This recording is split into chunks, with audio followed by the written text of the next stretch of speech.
Hello, everybody. You're listening to the Big Chill Podcast. This is episode 40. What's the best excuse for a failed drug test?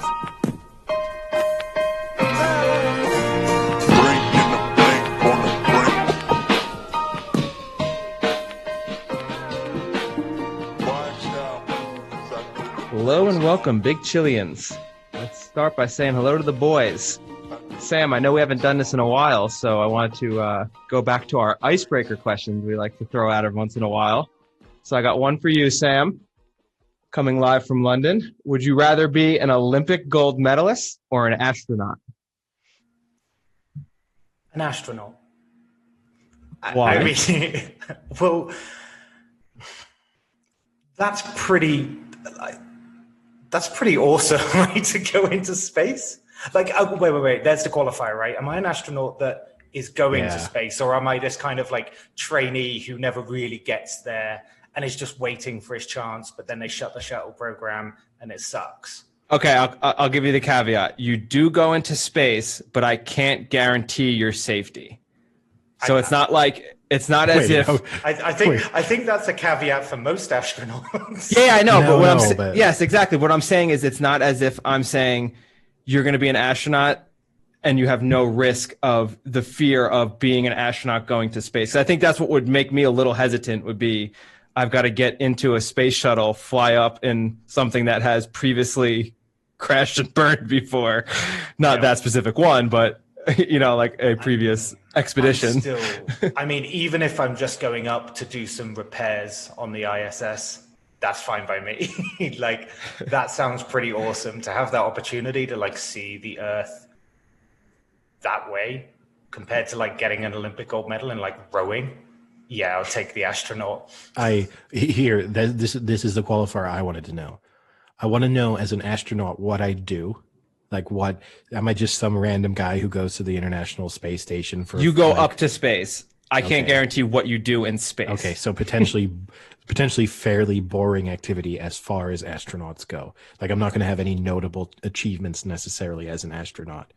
And then my second question would be, which event am I winning the gold medal in? Kind of what Sam touched on, I think is also important. Because if you told me I'm just an astronaut who like orbits the Earth a couple times and then comes back down versus I win the 100 meters, I'm taking the 100 meters. Really? Yeah, for sure. Much cooler. I think it would have to be a sport that, as inconceivable as it is, there is some precedent that you could compete in and win. Whoa. Okay, so like you're not like you can't win the marathon. Let's put it blunt. Wow, Eddie. Wow. This is going to make me dedicate the next few months to becoming a marathon runner. He was already suicidal, Frank. I'd love to see it. Just to prove you wrong. I can't believe you would want to go slightly faster than a few people at the 100 meters rather than hurtling around the Earth that only maybe 100 people I could be just as dismissive of space travel. Really?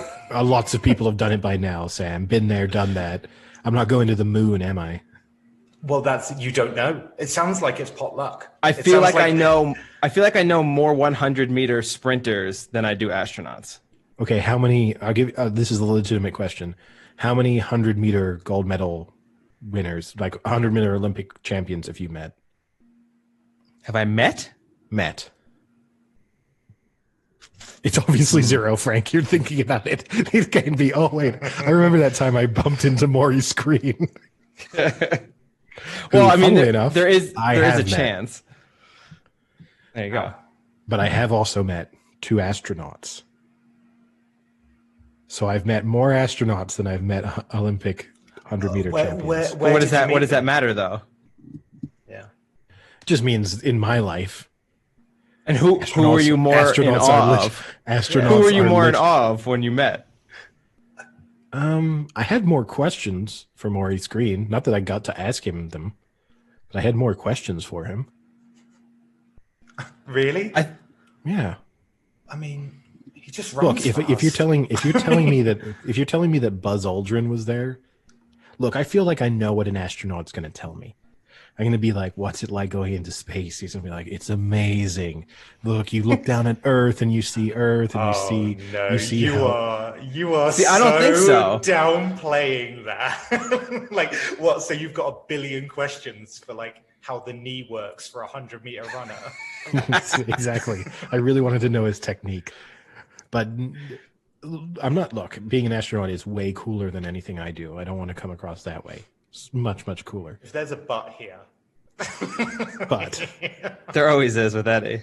But like, as I said, I need to know that I'm achieving something that people are going to think. Like, I need some cachet when I come back to Earth. And I think just being an astronaut's not going to get you that cachet.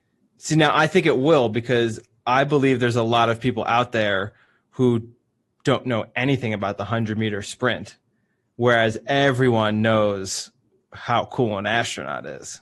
Well, first of all, they got to believe. There's flat earthers. They're not believing you. So you got those people to deal with. They're just heckling you. Or like the Buzz Aldrin situation, you're just going to have to punch people in the face because they don't even believe that what you're saying is true. So you got those to deal with. And then second of all, like, I think nowadays you've got this like hipster interest in space, right? It's like how I know all these people when like SpaceX launches or whatever, they get out of this so excited by it, the magnificence of space travel and how inspirational it is. I loved it. I watched the whole 4 hours of it. But Frank, at least with you have a background in science. I can understand that you have like an intellectual interest in these kind of things. I have people who spent their lives just like drinking themselves to death in bars and who have like never had any academic or intellectual pursuits, never done anything. And yet somehow they've had this rebirth as sort of wannabe like astrophysicists or something. Oh, I didn't know Vasilis was so into space. Wait, doesn't the US have this like thing called Space Force now? Doesn't it have like a branch of the military called Space Force? Yeah, and this is the one thing I'll defend Trump on. I think I've actually defended him a couple times now. But people mocked him for calling it Space Force. I don't think Space Force is any dumber than Air Force. We've just accepted Air Force as being, we go in the air and we fight. We're like the force in the air. Oh, it's the voice again. It's the voice. It's the voice. We diverge, right? We had the Army and then we had the Navy. We didn't call it the Sea Force. I mean, they called it the Seamen. Yeah, well, then we got to the Air Force, and from then on, I think we got literal namings of new military branches. So Space Force isn't that ridiculous. I think it depends. Like the only thing I would give Eddie is that I'd rather like, what about an astronaut from like the Armageddon film? Like that sounds awful. Oh, that would be awesome. Like, no doubt. I'm that guy. Are you kidding me? I'd be Bruce Willis in a heartbeat. You're Bruce Willis in that. Wait, yeah. Bruce Willis dies. Fine, but I go out a hero. That's no. Okay. So would you go out a hero if no one knew that you did it? Would you be then you're not a hero, Sam. No, they all know you're who a hero did it to like the end. 5 people on board. No, you're a hero to the whole world. Yeah, there's going to be books and books written about Bruce Willis at the end of that. And books, Sam, not just books. Books about books. And books, and then books about the books. Exactly. Books about the guy who wrote the books about the guy. That's how big he's going to be. Yes. I mean, what about you? Did you really pull his, my word? No, I didn't need to. I know his name. His name's Harry Stemper. I know. I can see you. I can tell you didn't look it up. Again, you're just a guy who cannot remember what he had for breakfast, but you've just pulled Bruce Willis's name in Armageddon, and it's increasingly concerning by the week. You know why? Because I loved Armageddon 15 to 20 years ago. Wait, do you not love it now? It's an amazing film. No, but here's the other issue. Every time you talk about movies from the past and you name when you love them, you never loved them when they came out. It's hard. Like Armageddon. How old is Armageddon? It must have come out in like 99, 98. I'm guessing late 90s. I said 15, 20 years ago. 15 years ago. It's 2005. 15 to 20 years ago. Okay, you're at the upper echelons of your estimate. It used to take about 2 years for it to go to VHS or to Laserdisc. Maybe in New Jersey. Wait, Laserdisc? Rest of the world got VHS way faster than 2 years after release. Wait, Laserdisc is just DVD, right? I mean, what's a laser? I've never heard it called Laserdisc. There was a period. You never heard of Laserdisc? Laserdiscs were a thing, yeah. They were like really big, basically like DVDs. In the same way that VHS killed whatever it was called. The Radio Star? Yeah, I was. What was the video too? God damn it! What was the Betamax? What was the Betamax? Exactly. Betamax. The same way that VHS killed Betamax, DVDs kind of killed the Laserdisc. I remember. We used to have tons of them. So many Laserdiscs. We were highly invested in the Laserdisc. Because Sony did DVD, wasn't it? Like Toshiba that did some HDD. No, that's different. Is that different? Yeah. Okay. And then you had the passion of mine and my dad's Blu-ray, which was the mini disc for music. Oh wow! Oh, fully on board in the mini discs. I'm probably for my age group of people, right? Because the mini disc burned bright, but burned briefly. The mini disc. I actually remember going to stores and buying albums on mini disc, which is inconceivable now. Like the fact to even think of buying an album blows my mind. Like the fact that I go into a store now anywhere, and they actually sell audio albums kind of stuns me. But I think they sell them for young people to buy old people. That's the only reason I can buy old. You mean buy for old people? Yeah, not no, to buy old people. They don't just see old people on the CD currency. racks. It's the currency you use to buy old people. Like, think I saw that in an episode of Black Mirror. Yeah, like 28 Andrea Bocelli CDs will get you one person age 95. It's a horrible slavers market. I don't really understand how they make money. Because even my dad, I think, has stopped buying CDs, which is kind of remarkable. Because he was someone who was buying, I think at one point, probably at least a CD a week. And wait, was it just to buy a CD a week, or kind of? He would go. He got to a point where he exhausted having bought anything he was ever interested in, or anything he'd ever like read a good review about, or was sort of interested in getting, and instead he would just go and buy album names or band names that he found to be amusing. So not even potentially good, just amusing. Sometimes he would be surprised and he'd be like, this is actually a good album. But a lot of the times it was just purely motivated by this name made me chuckle while I was in the store, so I bought it. I mean, even crazier than that. Do you remember when singles used to be a thing? You would actually buy like one track on a CD.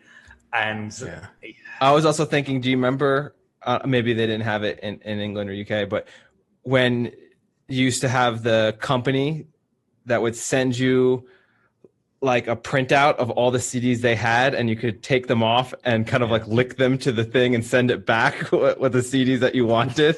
Lick them to the thing. Wait, what? They were like stamps. They had the CDs that were available, and you could get like 10 CDs for $1, and then you'd have to do like a monthly service after that. I understood what you were saying, just your description of licking them to the thing, as if you were to lick the CD stamps to the paper. But it was so weird. It was such a strange thing to think about.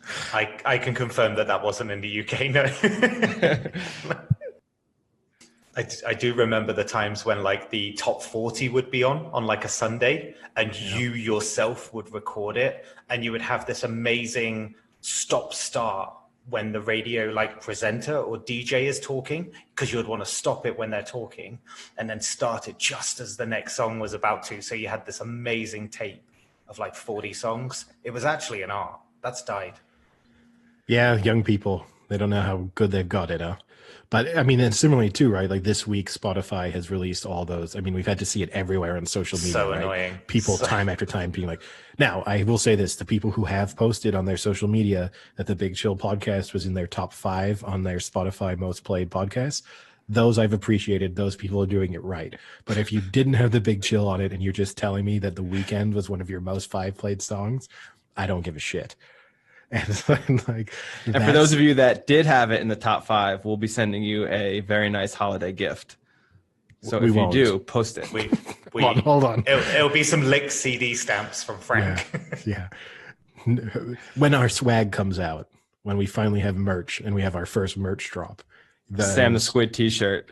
Yeah, exactly. There will be a founders edition, and people like you will be remembered. Yes, exactly. You've entered, and those that you didn't post, you will also be remembered.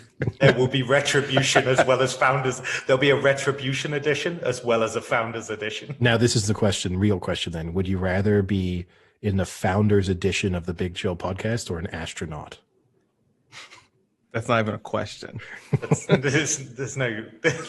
like, I feel like I can only lose because if I say astronaut, which everyone inevitably should, you're just going to scream at me for the lack of dedication to this podcast. I want to know. I mean, sometimes I look at our data, right, and I see the countries in which we have listeners, which is a growing number and surprisingly large list. But I can't wait until we get the International Space Station on that list. That's what we got to work on. There. Maybe we do have around 20 people who are in unknown locations. Perhaps that's them. Yeah. Probably just aliens. Yeah, sometimes the data that it provides, I don't know if they're constantly have a VPN on or something, or they're just in some odd location where it can't accurately track where they are. But we have around 20 listeners, which is a relatively small percentage of our total listenership, but around 20 listeners where it can't tell me which country they're in. I'm hoping that those are people that have to hide their VPN because they're in a country that doesn't allow them to listen, and they're so dedicated to getting our content that they're willing to risk their lives to listen to the Big Chill podcast.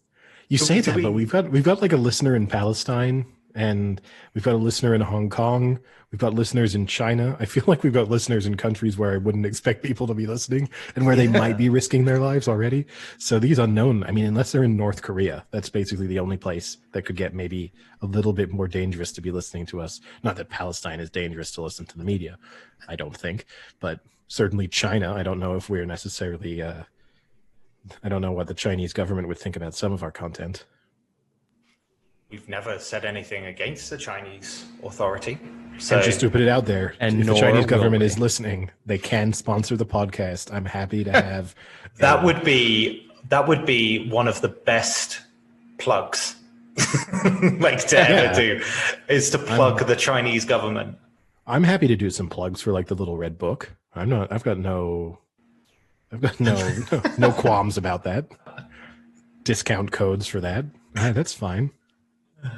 The other question that I had that I was going to ask, but I already know the answer to, especially for Eddie, was if you were alone on a desert island. No, if you were left on a deserted island with either your worst enemy or no one, which would you choose and why? And I thought that was just too easy for Eddie. I want to know Eddie's worst enemy now. You don't think he's going to put his worst enemy so the rest of his life can just be trolling that person? It's 100%. What he does now. 100%. It's what he does now. He's in lockdown in Paris just trolling people on the internet. 100%. I'm taking my worst enemy. Look, I think you take your worst enemy for company anyway. I mean, probably over time, you'd probably become friends unless your worst enemy had legitimately done something just awful to you in your life. I don't have any worst enemies on that level, right? I don't have like I'm not hunting the person who like murdered my parents, but assuming it's just someone who like mildly annoys you at work and you just take them.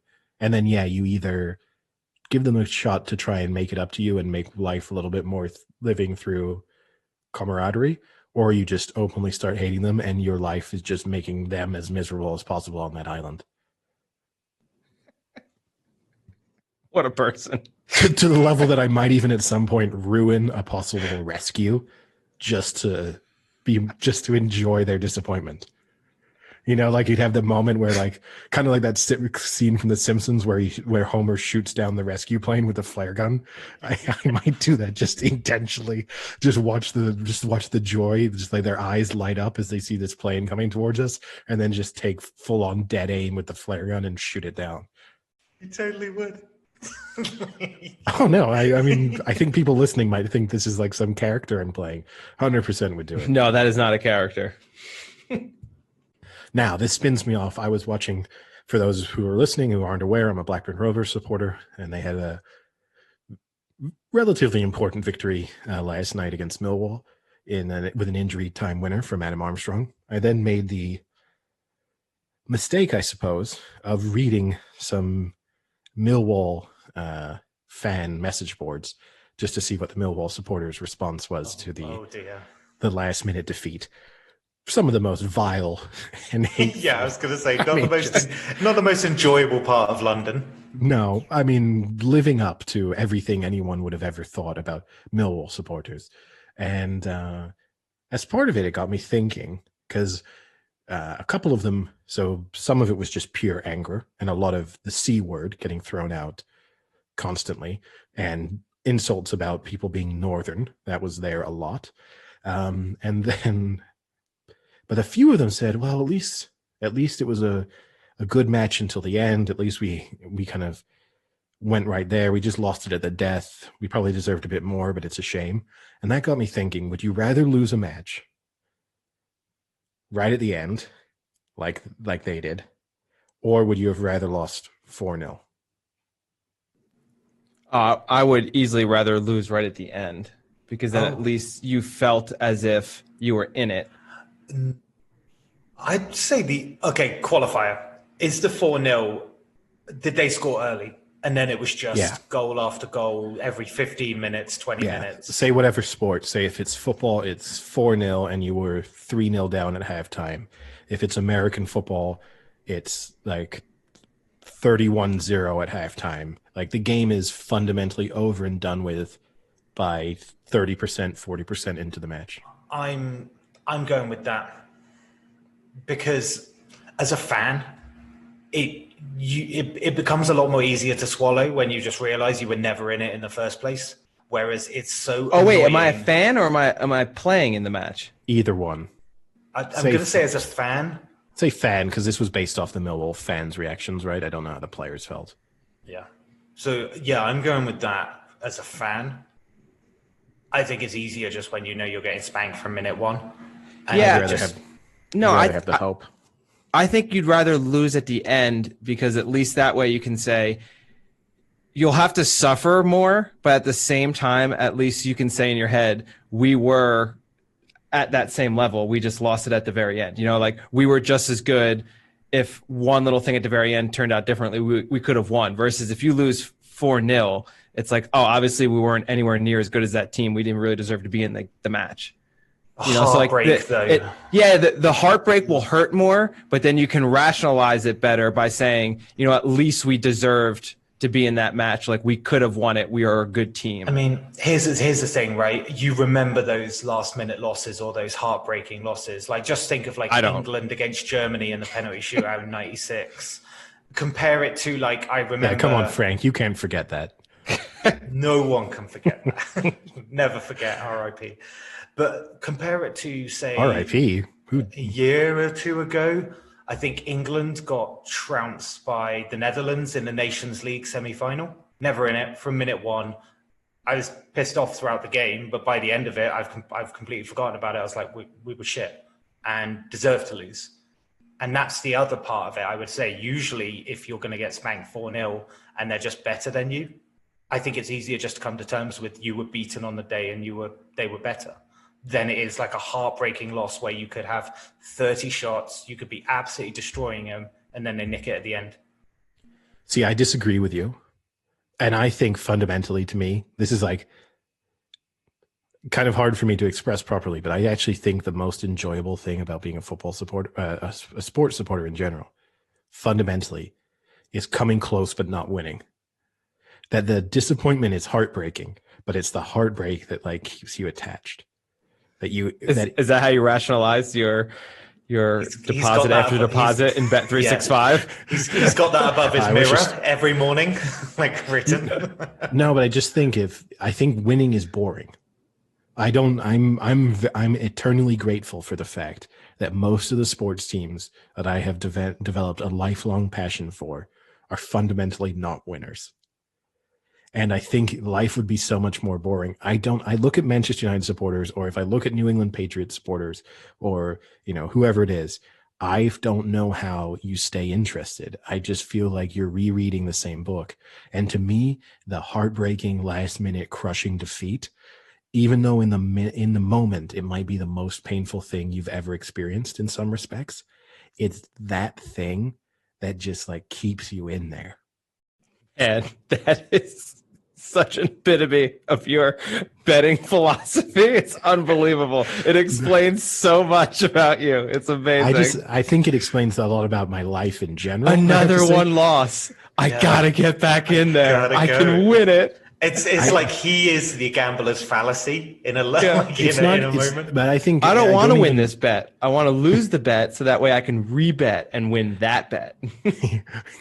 It's not. Like I said, I think it extends to other areas of my life. I don't limit it just to sports or anything.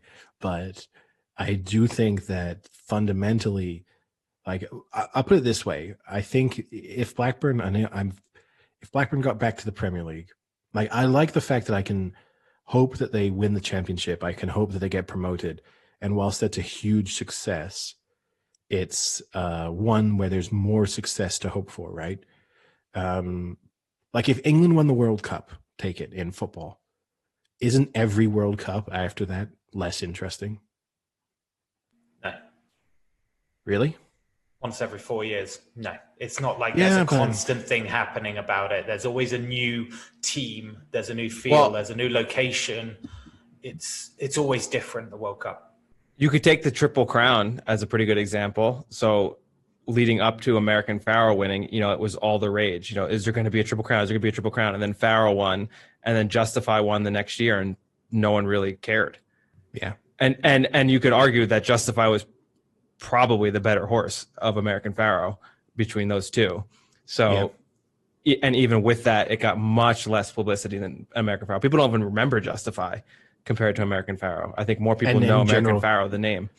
Yeah. No, and I think to me, the part of the excitement of a World Cup is that thought that this might be the year. But once you've done it already, it's not that this might be the year. It's that this might be another year. And to me, that's far less interesting. I mean, like the moment I would... The French tore Paris apart, didn't they, after their World Cup win? They do that all the time. It's on lockdown now. They're still tearing Paris apart. I was actually I didn't even need to goad you. I was kind of just waiting for a reaction, and I knew I was going to get true. it. Honestly, tearing Paris down right now, and we're on lockdown. So if they won the World Cup, it would probably not. It would go unnoticed. I mean, it's like that famous fact, right? When France won, I think it was when France went on their good run to the Euros, and then they were commenting on the number of cars that were being burned. They were like using that, look how excited France is. They're burning cars, and then there was one that was like, actually, this is less than the average. So, it seems like a really impressive number, but more on a normal day in July, there are more cars burned than this. I love how most places would do like, there's a lot more people in bars, or the tubes are busier at a later hour. Your metric is cars burned.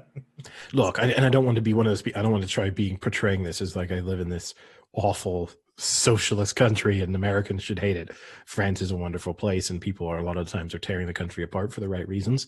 But yeah, it's one of those things. Any excuse to get out and break a few things in the street, the French love it. That is their national pastime more than any sport. And they are also fundamentally the worst fair weather supporters in the world. That's the one area where I will be the most critical of France. Well, one of our best friends and avid readers said the same thing. Like readers, listeners. He reads the script. That must be painful.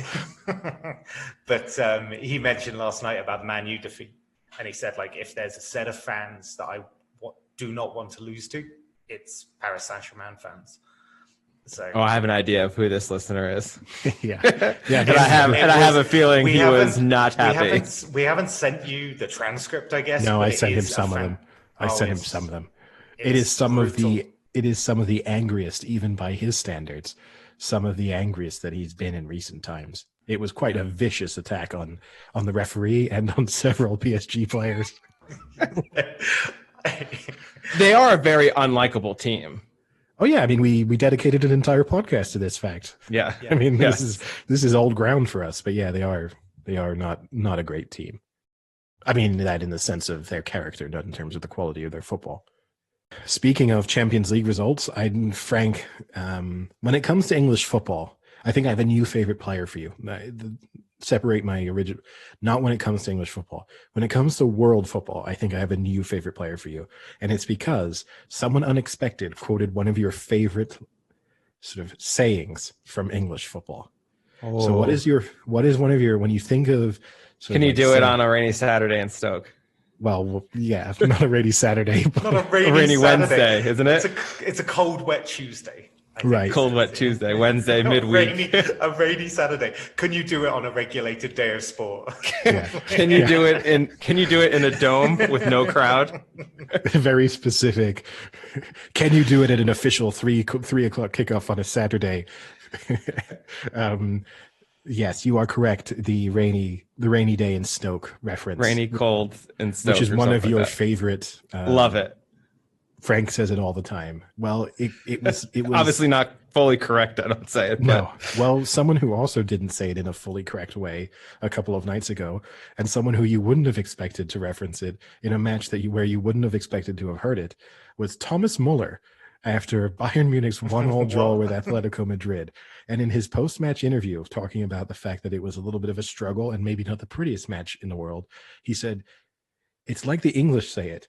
You have to show it on a windy night in Stoke." Nice. He then went on to say it wasn't particularly windy, but you got the picture. Such a German trend. Was it? So he said it in German, or was he? No, he said it in English. He was being interviewed by. He speaks excellent English. I mean, he does. He speaks like very, very good English. But no, it was just kind of funny listening to him say it, because at the moment I heard him say it, I knew how much Frank would love it. And then also, you're right in a way that it was kind of like this weird German translation of it, as if they'd taken the concept of the struggle and just turned it into this like mechanical exercise. Yeah. Like, can you do it in a windy night in Stoke? Yes. Could you do it on an inconvenient weather night in British location? Could you do it in non-optimal climate conditions? Exactly. This was good, but when things became slightly more challenging, would you also be able to do it?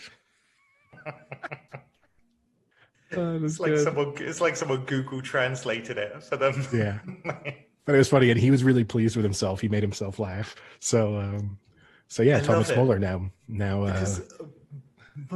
isn't the person you would usually levy that. The idea is like a Spanish player, like someone with flair and creativity and style, would usually have that levied at them, right? You know, like Messi was brought up when that Man City thing was going up. Someone mentioned it, like, could Messi do it on a cold Tuesday night in Stoke?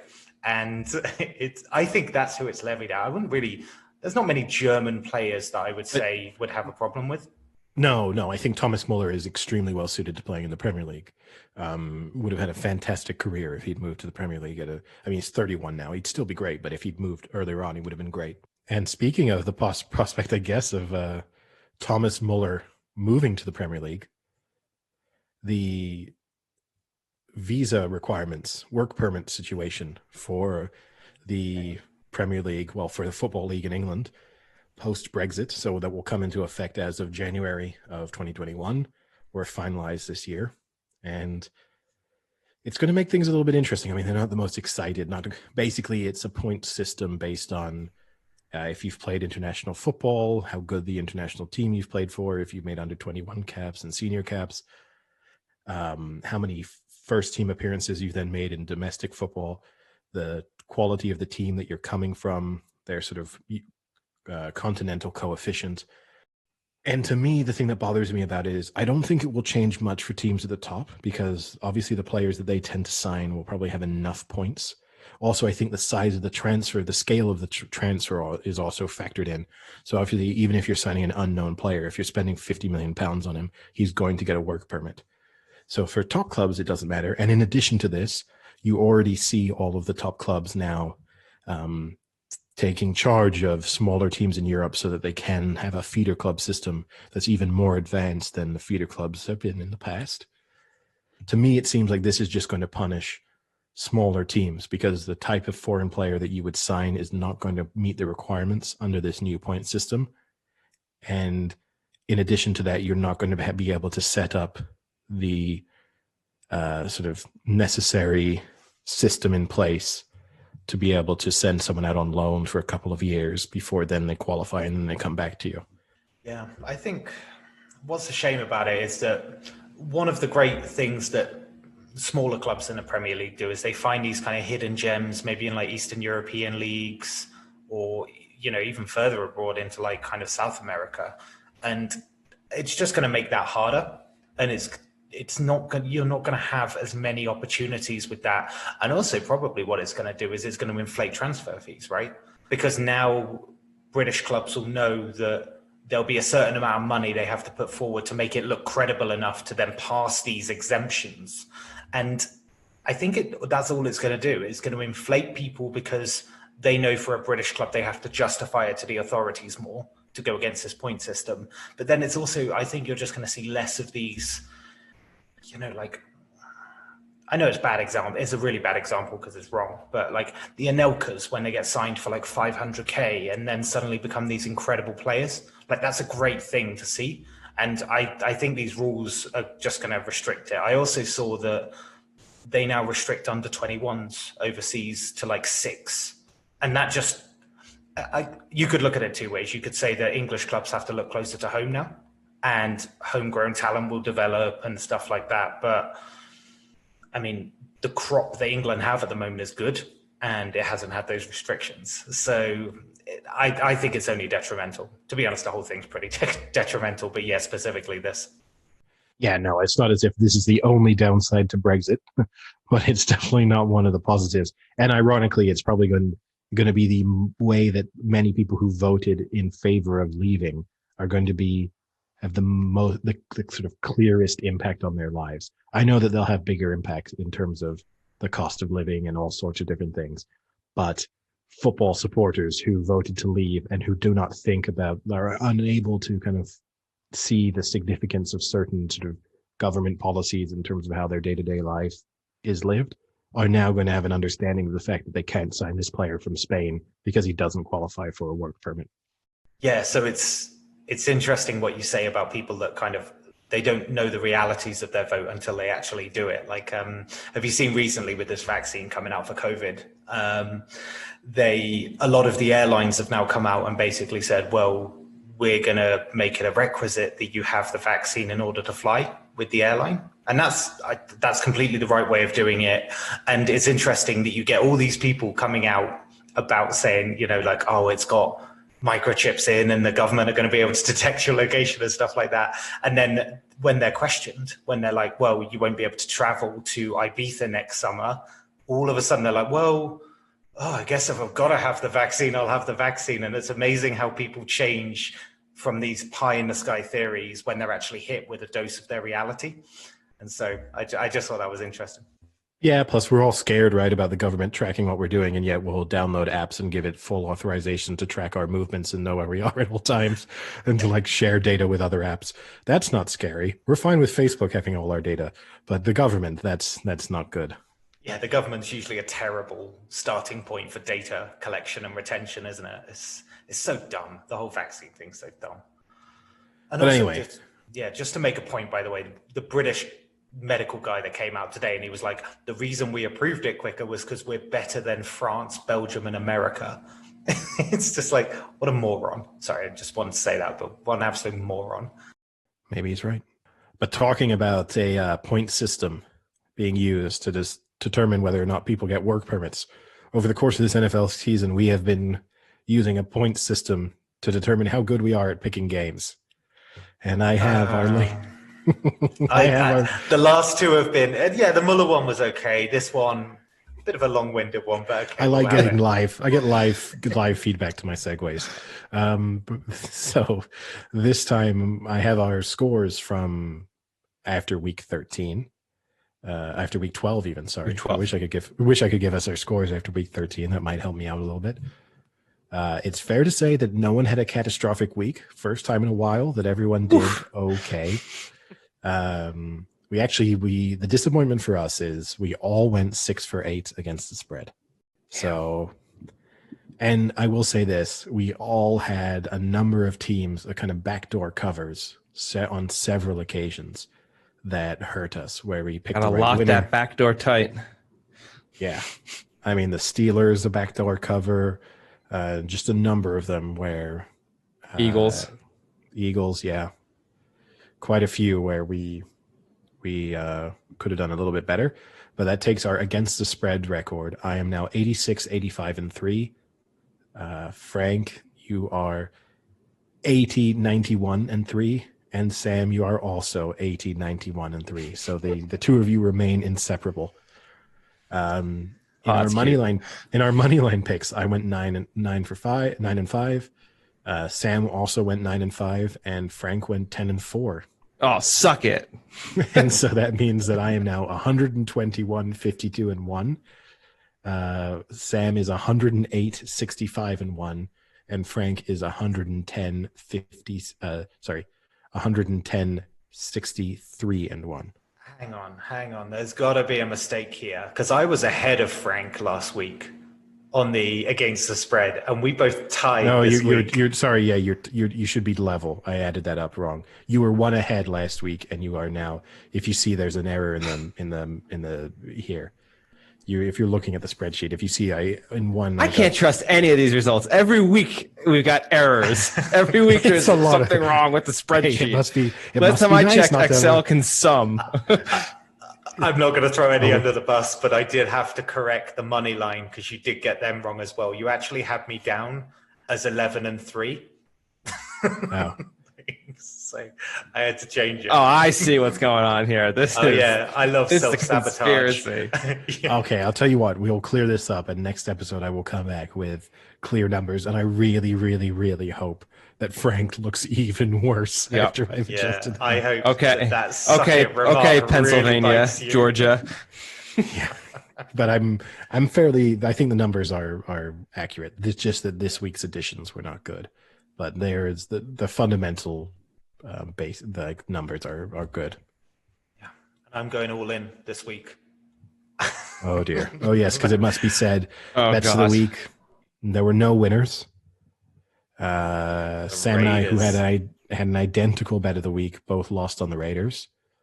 And Frank, your bet of the week lost on the Cardinals and the Rams, I think, too. No, you didn't have the Rams. Oh. But you did have the Cardinals. And thanks, Cardinals. And I didn't even get a free coffee. So I'm back where I started at 100,000 fictional dollars. Frank, you are down to 20,000 fictional dollars. And Sam, you are down to 10,000 fictional dollars. We are good at this, guys. 9 losses in a row. Do not include me in this. I am at least breaking even. I'll take breaking even. The fact that I'm going to win this simply by not. Oh, hang on. See, this is what I hate, though. You're both now going to take adventurous. You're not going to take bets that you would actually advise. You're going to take adventurous bets, thinking that if they win, my bet. No, I advise my bet today. My bet is a nice little tidy 2-1. Okay, all right, that's acceptable. I just don't want you to suddenly to be like, good. I'm glad it's acceptable. No, but you can see what I mean. I don't want you to suddenly be like taking a 40-1 shot, being like, if it wins, I'm winning the competition. If it loses, I was going to lose anyway, so who cares? Totally will. Totally might change it as we do our picks now. I'm just going to go all in on like a 1 to 15. Slowly chip away. Yeah. It would be the smartest thing to do. Yeah. Let's stay in the fight, right? All right. So I guess, should we go into the picks? Sure. Cool. So Bengals at the Dolphins, and Dolphins are 11.5-point favorites.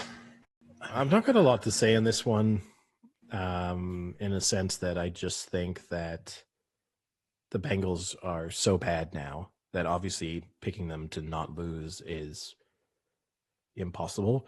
I'm going to assume that Tua is not going to play in this game and that Fitzpatrick will be starting, which I think certainly against bad teams is probably of help.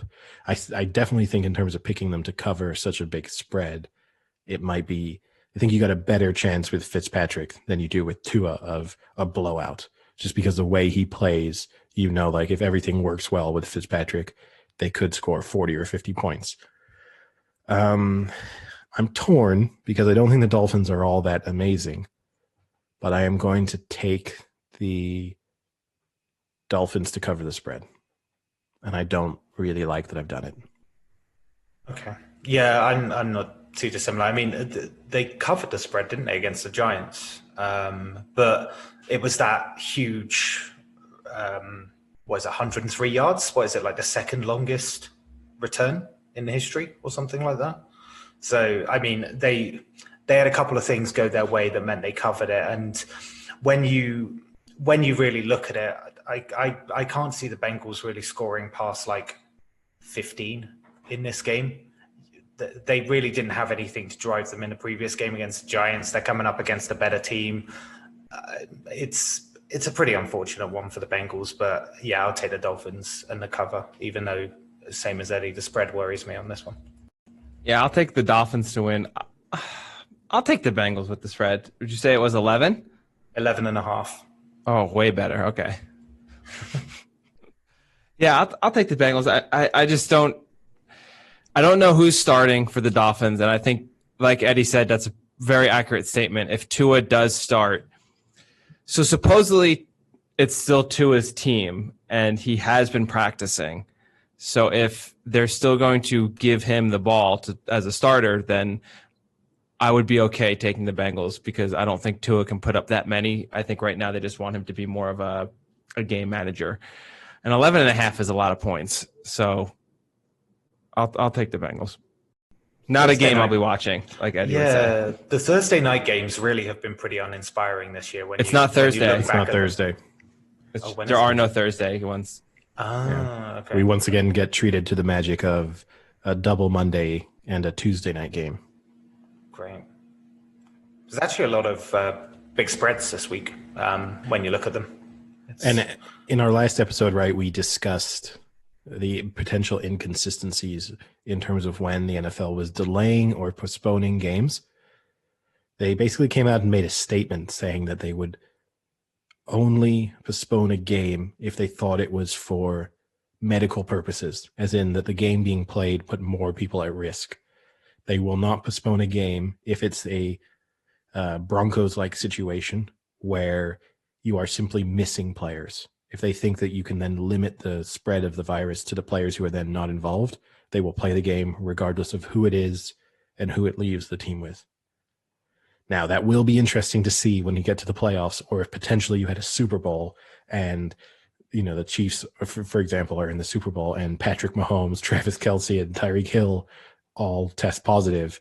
If they go forward and say, no, we can limit this, you're playing the Super Bowl with your backups. You're going to absolute bubble people in the playoffs, aren't you? Like super bubble them. You're going to lock them in a room essentially and say you would definitely think for the Super Bowl, there's no reason not to bubble. Yeah. You would think that there should be a 2-week. You've got 2 weeks between the games anyway, and you would think that they'll travel down to Tampa, put themselves in a hotel, and bubble for those 2 weeks. You would expect that would be the sensible move. Yeah, for sure. Right, next up is the Browns at the Titans, and the Titans are 5.5-point favorites. I can start this one off. This is a very good one for me to expose the Browns for the weak backdoor playoff team that they are. So I will take the Titans. They're on a roll right now. I think they're just going to keep it going. It should be said that the Browns do have a pretty good run defense. I think they're top 10 in the NFL. But what I don't think they're going to be able to handle is shutting Henry down while also having to stop Tannehill from throwing, because he is a decent quarterback. So I think if they try and commit to stopping the run, I think the Titans can expose them in the air. So I think I'll go Titans and Titans to cover. Yeah, I mean, this is all about Henry, right? The Titans' offense is basically living or dying at the moment by the way Henry performs. And it's interesting to see both teams running because it'll be Henry v. Chubb. But both teams have pretty weak secondaries, I think. And what Frank was saying, I think it will give Tannehill and Mayfield chances to throw. Maybe see a lot of like play action going on here where they feign the run because they'll be so reliant on it, especially the Titans. But for me, even though Tannehill has been a little bit dropped off a little bit, I mean, Henry has just been an absolute beast at the moment. So I'll take I'll take the Titans and to cover. Yeah, I mean, I think this is a really good matchup in many ways for the Titans in that you're not going up against an explosive offense, and I think they're most at risk when games can, as we've spoken about in the past, when games can get out of hand and it can force them to change their game plan and to stop running the ball as their kind of go-to move. Did find it interesting here, Frank, that this is your opportunity to expose the Browns. I didn't realize you were suddenly involved in the Titans organization in some way. That might change my pick if that's true. Can you confirm? Are you going to be playing on Sunday? I will not be playing. Okay. Then in that case, I will stick with my original thought and I will take the Titans and the Titans to cover. Whoa. You're going to take the Titans to cover? Yeah. Mr. Browns fan over here? I'm not a Browns fan. I consistently pick the Titans throughout the year. Yeah, sure. Pick the Colts last week, then. Yeah, I mean, I did pick the Colts last week, and that was a mistake. But I mean, what am I going to do? Just because I think I overall think a team is good doesn't mean I'm locked into picking them to win every single week. Eddie, just because a quarterback has great commercials on television doesn't mean he's going to be a great player on the field. Okay, you need to write that on the wall and tell yourself that. So I touch it every time I leave, like put it above the door frame. Yeah, exactly. Play like a champion. Yeah. All right, next up. I mean, this might be one of the worst games, right? It's the Lions at the Bears, and the Bears are 3-point favorites. I mean, both teams are pretty fading fast into nothingness right now, aren't they? I don't know what you guys think, but yeah. So the Bears have lost 5 straight, and I think the Lions have lost 4 out of their last 5. So. Yeah, this is the worst game of the weekend because there's little reason to think like a lot of other games, even if they're bad, you can spin some storyline that makes them seem interesting. And in this one, I mean, the only thing you could argue here is, I mean, they haven't even appointed a new head coach, right? You're just an interim head coach, right? But at least maybe you can be like, let's see the change after Matt Patricia. The new coach theory. Is there going to be a honeymoon period here for the new coach? It's a great game for him to start off with. And actually for that reason, I'm going to hope for and expect the new coach bump here. And I'm just going to think that if the Lions in any way put something together and actually look like they care for 4 quarters, I mean, on Thanksgiving, they actually looked kind of decent for a little bit. And then they seem to just mentally check out after like 2 quarters. If they actually play for a full game, just because the Bears struggle to move the ball and score points, I think this is actually a pretty nice matchup for them. Here's an interesting question for you, though. Is Mitch Trubisky the worst draft pick of all time? I mean, it surely has to go to Ryan Leaf.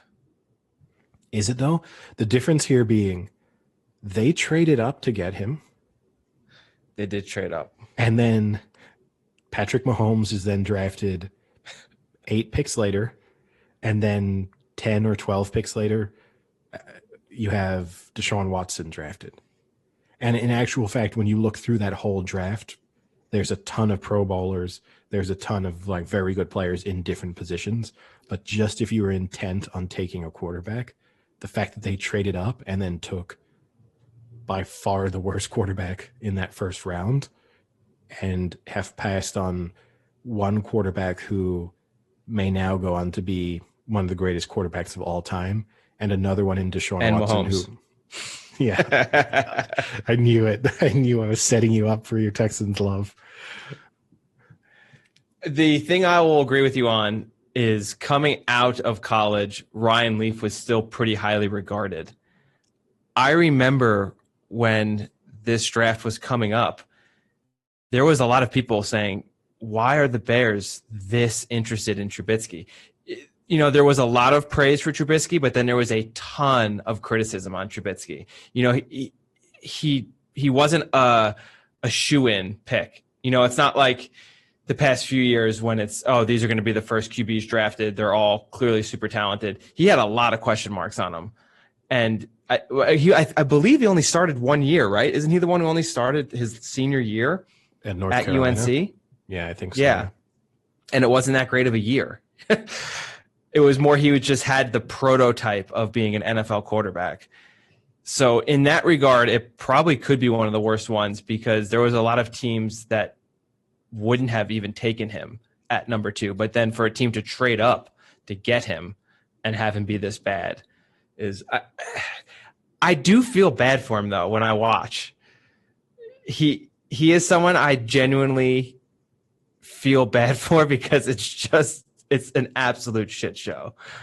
He was so bad in that game.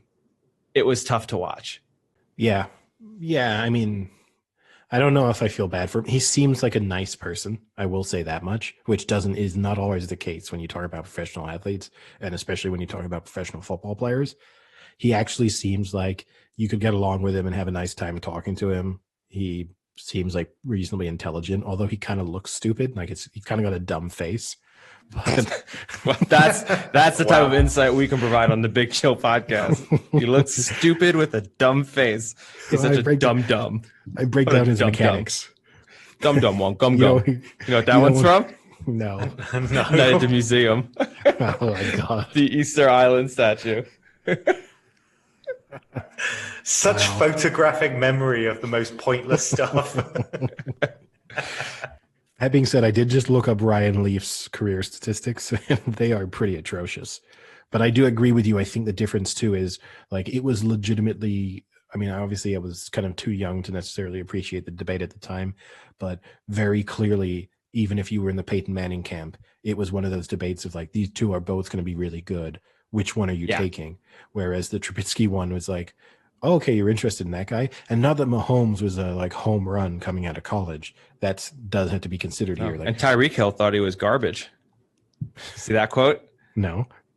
They asked Tyreek Hill something, I forget what it was, but he said he thought he was trash when his first year. That his initial impression of Mahomes was he was trash. Wow.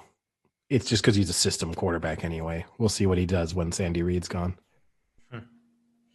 I mean, just to tie off this game, I mean, I think the Bears Lions will be an ugly, low-scoring game. I think the only reason I'll go with the Bears is because, at least defensively, they look somewhat competent, but I don't like it. But I'll take the Bears and to cover. I disagree with you, Sam. It's not going to be a low-scoring game. It's going to be a Lions blowout. What, like 10-3 or something like that? I'm going to say the Lions are going to score 30 plus points in this game. I mean, is 7-0 a blowout? No. Okay. All right. How many points did you say? The Lions will score 30 plus points. Is that going to be are you going to put your fake money where your mouth is? No way. No way. I won't even put fake money on this surefire For 2 reasons. Even fake money. I don't want to feel suddenly compelled to have to watch this game. So I'm not going to do anything involving this one because one of my goals for Sunday is going to be this falls into the under 1 minute category. And I hope to keep it to under 1 minute of viewing time for this game. What are you going for? Oh, I thought I had said, I'll go with the new coach boost as well. Because I also just can't pick Trubisky. Is he even starting? I believe so. Or have they moved on? No, I believe he's starting. I think last time I saw he was. So, all right. Next up is the Colts at the Texans, and the Colts are 3.5-point favorites. They're becoming annoying to predict at the moment. The Colts, aren't they? What's my rule? Take a good team after a loss, and I'm not sure exactly how good the Colts are, but they're definitely way better than the Texans. This line should be a lot bigger than it is. This is an overreaction to a bad Colts performance and a fairly decent Texans Thanksgiving performance. This line should be closer to 7 points. And I'm 100% taking the Colts and the Colts to cover. I'm 100% with Eddie. I was so disappointed when I saw this line came out because I expected it to be 6 or 7, and I was going to drive home the Texans with the spread. But fuck it. I'm going to still take the Texans to cover. They're coming off a big win, 2 in a row. They still got a chance to sneak into those playoffs. Wait, what? What are you talking about? What are you talking about? No, but No, I'm obviously joking, but DeForest Buckner was out last game, and he clearly is an impact player. I mean, they let up 45 points to Tennessee, and from what I've read, he's still going to be out. So with that, that's a huge piece of their defense, which has kind of been one of their strong points this season is their defense. So without the key part, I think that weakens them a little. The only thing that really discourages me from the Texans is Fuller is out from his PED suspension, which we can get into at the end of the podcast. We have some PED excuse discussions, but I'll still take the Texans to cover. I will take the Colts to win. That's one back on Frank. Yeah, I'm with Eddie on this one. I think the Colts will win and cover. I think the Texans got a pretty weak pass rush as well, so I think Rivers will get more time to kind of set up the game, and I think the Colts have got enough to stop Watson. So I'm going with the Colts and to cover as well. As the season gets longer, Rivers gets older. Don't forget that. Doesn't everyone get older? Yeah, but with Rivers Rivers gets 3 super times older. Yeah, the aging rate is alarming. Yep. All right. Jaguars at the Vikings, and the Vikings are 10-point favorites. Are we all going for an easy win, Vikings? I definitely think it will be an easy win. 10 points is a lot.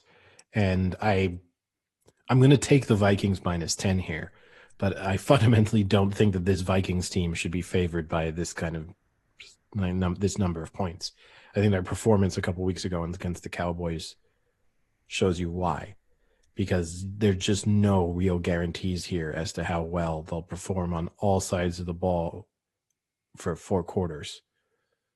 That being said, I just think the Jags are terrible, and I'm going to take the Vikings to win and to cover.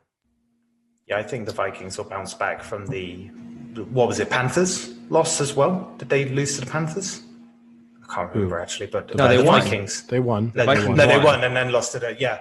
So I don't know. I just think this is one of those ones where like it's more a vindication of like the Jaguars being terrible. The 10 is a bit worrying, but I think I'm going to take them as well to cover. I don't really have much to say on it, to be honest. Clearly got my research wrong anyway. Yeah, I mean, so they only beat the Panthers by 1, but that game is really skewed because they had 2 fumble recovery for a touchdown. You know, they had 14 points off of back-to-back fumble recoveries. So who knows what that truly was. Watching that game, I thought the entire time, how are the Vikings behind and how are they almost going to lose this game? But they ended up winning in the end.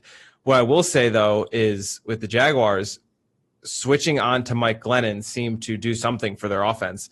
They actually scored, which is an improvement. And Glennon didn't play bad. I think he had 2 touchdowns, no interceptions. So it's a big improvement.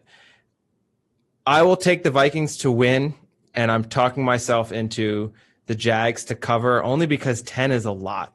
And 10 is a lot for a team that doesn't win by double digits much, and a Jaguars team that actually doesn't lose by double digits much. They got murdered by the Steelers, but that was with what's-his-face at QB and Luton at QB. And before that, they had kept games relatively close. So I think they can keep it close, but I think the Vikings will continue their trend to potentially backdoor playoff. All right. Raiders at the Jets, and the Raiders are 9-point favorites. I mean, the Raiders were so flat, right, against the Falcons, and they just got completely shut out. But I can only see, I guess, Eddie. I don't even want to call it Eddie's rule. I'm starting to vindicate that it is actually his rule. It is my rule. It is a competent team bouncing back, and I mean, the Jets are just completely lifeless. So for me, I'm taking the Raiders 2 losses in a row. This is 2 losses, not 1 loss. Take them to come back doubly hard then. But their loss 2 weeks ago against the Chiefs was almost a moral victory. So I'm going to consider it just 1 loss. The thing I'll say is I don't know if the Raiders totally qualify as a good team. I know we've spoken about them being disrespected in the line and by us and by others at times. I'm not sure exactly how I feel about them overall. That being said, they're on the cusp of being a good team, and the Jets are so bad that then it balances out that this falls into my rule, because the gap between the two teams is so significant that this falls into the. I don't know anyone expecting the Jets to win between now and the end of the season. I don't know. I mean, I don't know who, like, which team they're watching. So yeah, I'll take the Raiders to win and to cover. So, yeah, this is tough. I agree with Eddie. I don't know how you can pick the Jets to win. The Raiders just looked so bad, though. You know, it was 43-6, and it wasn't as if it were 43-6 that should have been closer. I mean, David Carr didn't really look that great. Jacobs got injured, I believe, right? And I think he's still out. So that is a worry. If they don't have any run game and you have to rely on David Carr, that's a little concerning for them, because they are really good when they can play action off of Jacobs, because he's been a pretty formidable running back this year. But it's the Jets. And, I mean, obviously, I'll take the Raiders to win. And what spread are you giving me? 9. So a 2-score. Yeah, I'll still take the Raiders. It shows how bad the Jets are, really. Their team comes off such a trouncing, basically, and yet still comes out as a -9. All right, next up is Saints at the Falcons. And the Saints are 3-point favorites. So what do you guys think? It's a tough one, because this is what looks on paper like an explosive offense against what looks on paper to be a struggling offense. And surprisingly enough, the explosive one, the Falcons, and the struggling is the Saints, despite their records. That being said, I think the Falcons' win last week was really misleading. Even though they won by 37 points, they only gained 4.2 yards play. So it was one of these weird, and they only had 304 total yards. So it was one of these weird games where they kept getting good field position and they kept being sort of perfect, if not spectacular, in their execution. And for that reason, I think this is a nice matchup for the Saints, because I think they're going to win this one with their defense, not with their offense. And their kind of run-first approach with Taysom Hill is going to mean that they're going to control the clock in a way a lot better than they would even with Drew Brees. So even though I have real questions about the limitations of this Saints team at the moment because of their quarterback situation, I'm going to take the Saints to win and to cover. I mean, just on top of that, right, they've only given up 1 touchdown in the last 3 matches. So whatever's happening offensively, they're absolutely on fire defensively. And well, hold on. I mean, they are played, like last 2 games, 7-3? They played the Broncos last week with a quarterback who was a salesman. Yeah, they shut out the Niners before. As well. 10. Yeah, I mean, a few games ago. Don't know if that's shut out, but yeah. But you know what I mean. It's the only one. It's the only touchdown they've led in the last 3. Is that first quarter one against the 49ers. But I think they're on fire at the moment, the Saints defense. And the thing is, like, the Falcons did shut the run game down really well against the Raiders, but also ran the ball pretty well themselves. But I think the Saints are still going just under 30 points a game in terms of what they're scoring, and their defense is looking so good at the moment. I'll take the Saints for that reason and to cover. Yeah, I'm with you guys. I'm picking here based largely on the Saints defense. I mean, they held the Broncos to 12 yards passing. How amazing is that? So, but seriously, as Sam was alluding to, they held the Broncos to 3, which that's not really a real game. But then they held Atlanta to 9, San Fran to 13, and Tampa Bay to 3 in the past 3 weeks before this Denver game.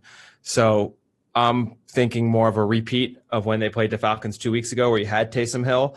Now, granted, the Falcons have faced Taysom Hill, which obviously is a much different offense than when Breeze is in there. So they will be more prepared, but I still think the Saints D will come through and Taysom Hill can at least put together 3 TD drives, and I think that will be enough. All right. Rams at the Cardinals, and the Rams are 3-point favorites. Eddie always wants me to start off with the Cardinals. So I was going to say it. Not even just the Cardinals here. The fact that they're playing the Rams, a team that you have a very much love-hate relationship with, I want to know what your pick is. Yeah, so Cards have lost 3 out of their last 4.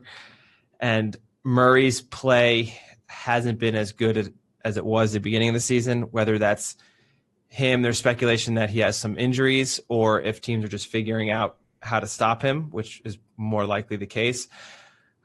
I think the Rams are going to win this. I hate picking the Rams. I hate picking against the Rams, but their defense is looking very solid at the moment. And Goff, outside of the Niners, has been playing decently well the past month or two. So I think the Niners can outscore the Cards here and actually limit the Cards to under 25 points. Did you say the Niners? Sorry, the Rams. I've been reading Niners Nation all day. Oh, can't go wrong. It's hard to put down. Source of impartial knowledge. I mean, that Murray, what is it, like a shoulder injury, right? It's interesting because he came out and said he didn't adjust anything or he didn't change anything. And then the last 2 games against the Seahawks and Patriots, he's actually put up like 2 season lows.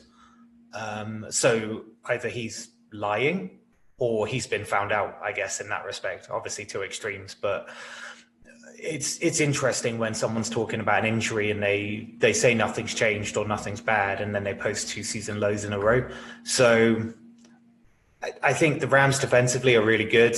I think that is a bit of a worry. I think Goff's inconsistent, but I'm going to pick the Rams. I think I'll pick the Rams to win and cover here as well. Yeah, I also think that, part of what makes the Cardinals terrifying, even if you have an injured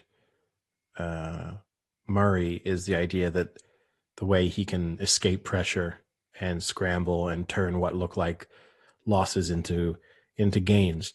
And I think that the Rams have is in Aaron Donald, someone who can consistently counteract that just with the speed and the pressure that he's going to get on Murray.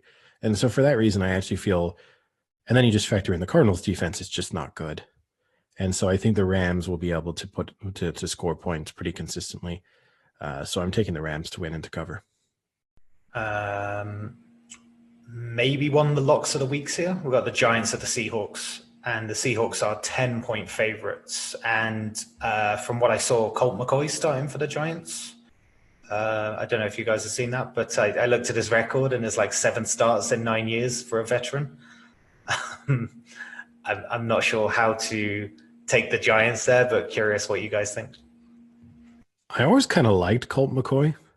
Like he's a player I look back with reasonable fondness back when he used to actually be a starter. But yeah, I think that you just look at this and it's difficult to think of how a Colt McCoy-led Giants offense is going to be able to keep up with the Seahawks. And that's not really a knock on Colt McCoy, but already they would have been at a serious disadvantage.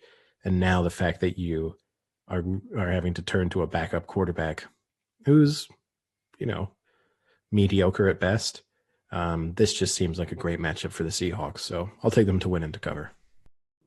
I'll go with the Seahawks to win. I'm going to go with the Giants to cover. I think they're going to keep this close. I will say Joe Judge has done a decent job in making this team believe they're better than they are, because even I didn't expect them to win this many games, and that's 4. That's kind of surprising. And even with that, they've won 3 in a row, and their last 2 losses were a heartbreak to the Eagles at the very end and another heartbreak to Tampa Bay at the very end. So there's an alternate universe where they've won 5 in a row. So they are playing, I think, above their caliber, and I think he's going to keep that going. But I agree with Eddie. They don't have the firepower to win this match, but I think they can keep it under double digits. So I'll go the Giants to cover. I mean, I don't really have too much to add, to be honest. I mean, I know we had a chat last time out about whether home records matter without crowds, but the Seahawks haven't lost at home all season, and I don't really expect this to be the game that kind of changes that. So because they got that 12th man ringing the bell. I mean, I'd take them to win and cover as well. So, yeah, a lot of heavy favorites, big spreads, but this is one of the closer ones for sure. Is the Patriots at the Chargers, and the Chargers are the Patriots are 1-point favorites. Yeah, a little bit unclear if Cam Newton's going to play in this, right? He's injured, says he'll be fine, didn't practice today, I believe. But all signs point to the fact that he will be playing. I don't know whether that's necessarily a good thing or a bad thing for the Patriots at this point. Yeah, especially last time out, right? I saw his QBR rating was like 26.4 last game. It's difficult to judge where they are exactly. I'm just going to take the Patriots, and I'm solely going to take them here because I think the coaching matchup is so good, like it's so far in their favor that I don't think the talent on the field is actually going to matter. Like this is maybe the one game this year where I'm just going to give Bill Belichick the just overwhelming advantage, and I'm just going to say this is a Patriots win. I'm going to go the other way. So I agree with what you said about Newton. They won that game. He had 84 yards passing and 2 interceptions. And he is not staying with my boy Justin Herbert if he thinks he's going to throw 84 yards. The Chargers lost to the Bills last week, but actually had more yards and much more throwing yards, passing yards. So I'm just going to go with the Chargers here. I'm not sold on the Patriots. I don't think they're very good. I mean, they should have lost that game if it weren't for the Isaiah Simmons 15-yard personal foul at the end that put them into field goal range at the end. I mean, they could have won in overtime, but it was a lucky win for them to begin with.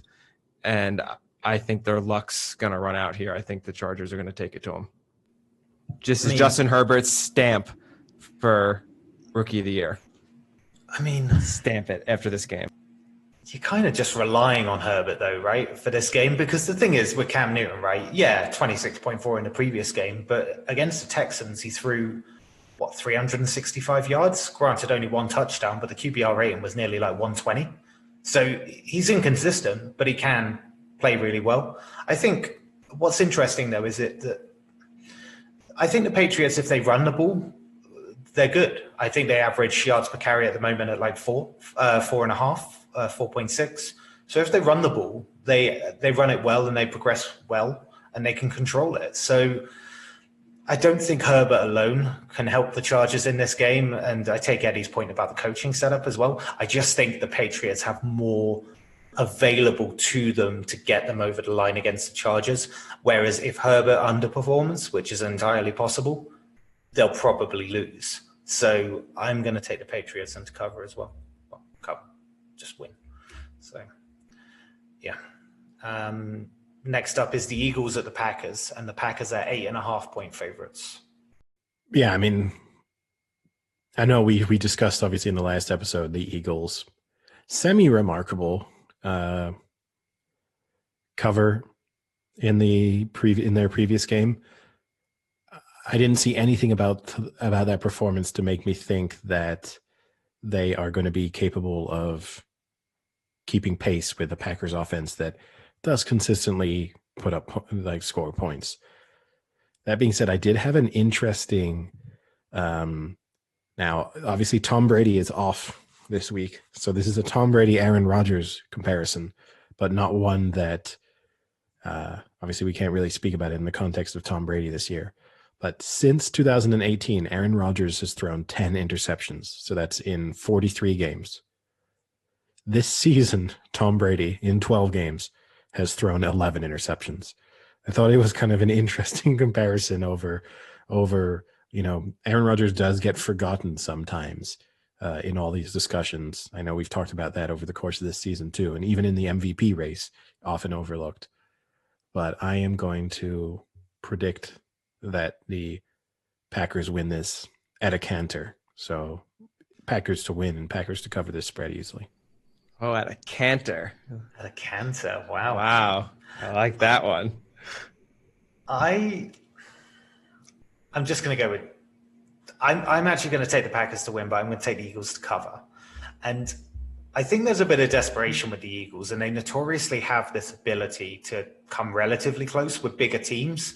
So when I look at it, obviously they lost to the Seahawks by 6, they lost to the Browns by 5, and they lost to the Ravens by 2. And they're kind of in their last I can't remember, out of like their last 6 or 7 games, when they've played teams that are competent or good, they've actually kept it close. And what's interesting about them is running, they average 5 yards a carry. They're actually right up there in the top of the NFL with yards per carry on a run. But what's interesting is they just don't run it often.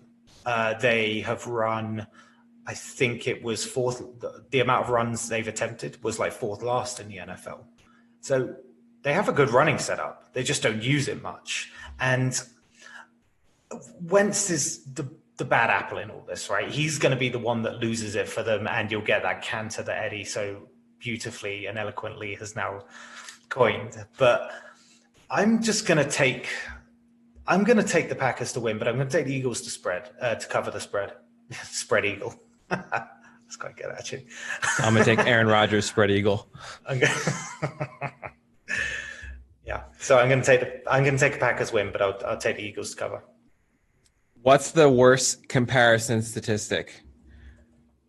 Carson Wentz has 16 TDs to Aaron Rodgers 33 this season, or Carson Wentz has 15 interceptions compared to Aaron Rodgers 4.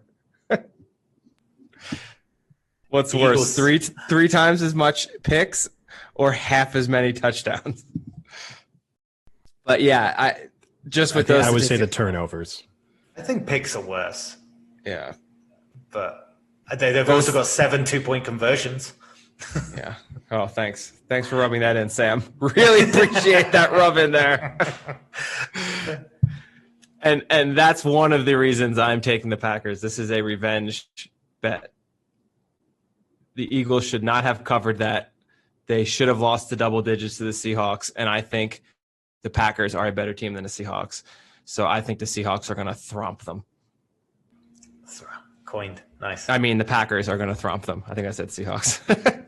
Speaking of potential thrompings, we've got the Broncos at the Chiefs, and the Chiefs are 14-point favorites. So, I mean, the Broncos are going to have an actual QB playing. I think Locke's been taken off the COVID list. So is that going to change this not being by 14 points or more? They're going to have someone who they say is a QB at QB. Whether Locke is an actual QB is a question. Right. They're going to have a recognized QB, as in this person somewhere has written he's a quarterback. So I did like, I heard Drew Lock. This is his quote, being asked about what he thought about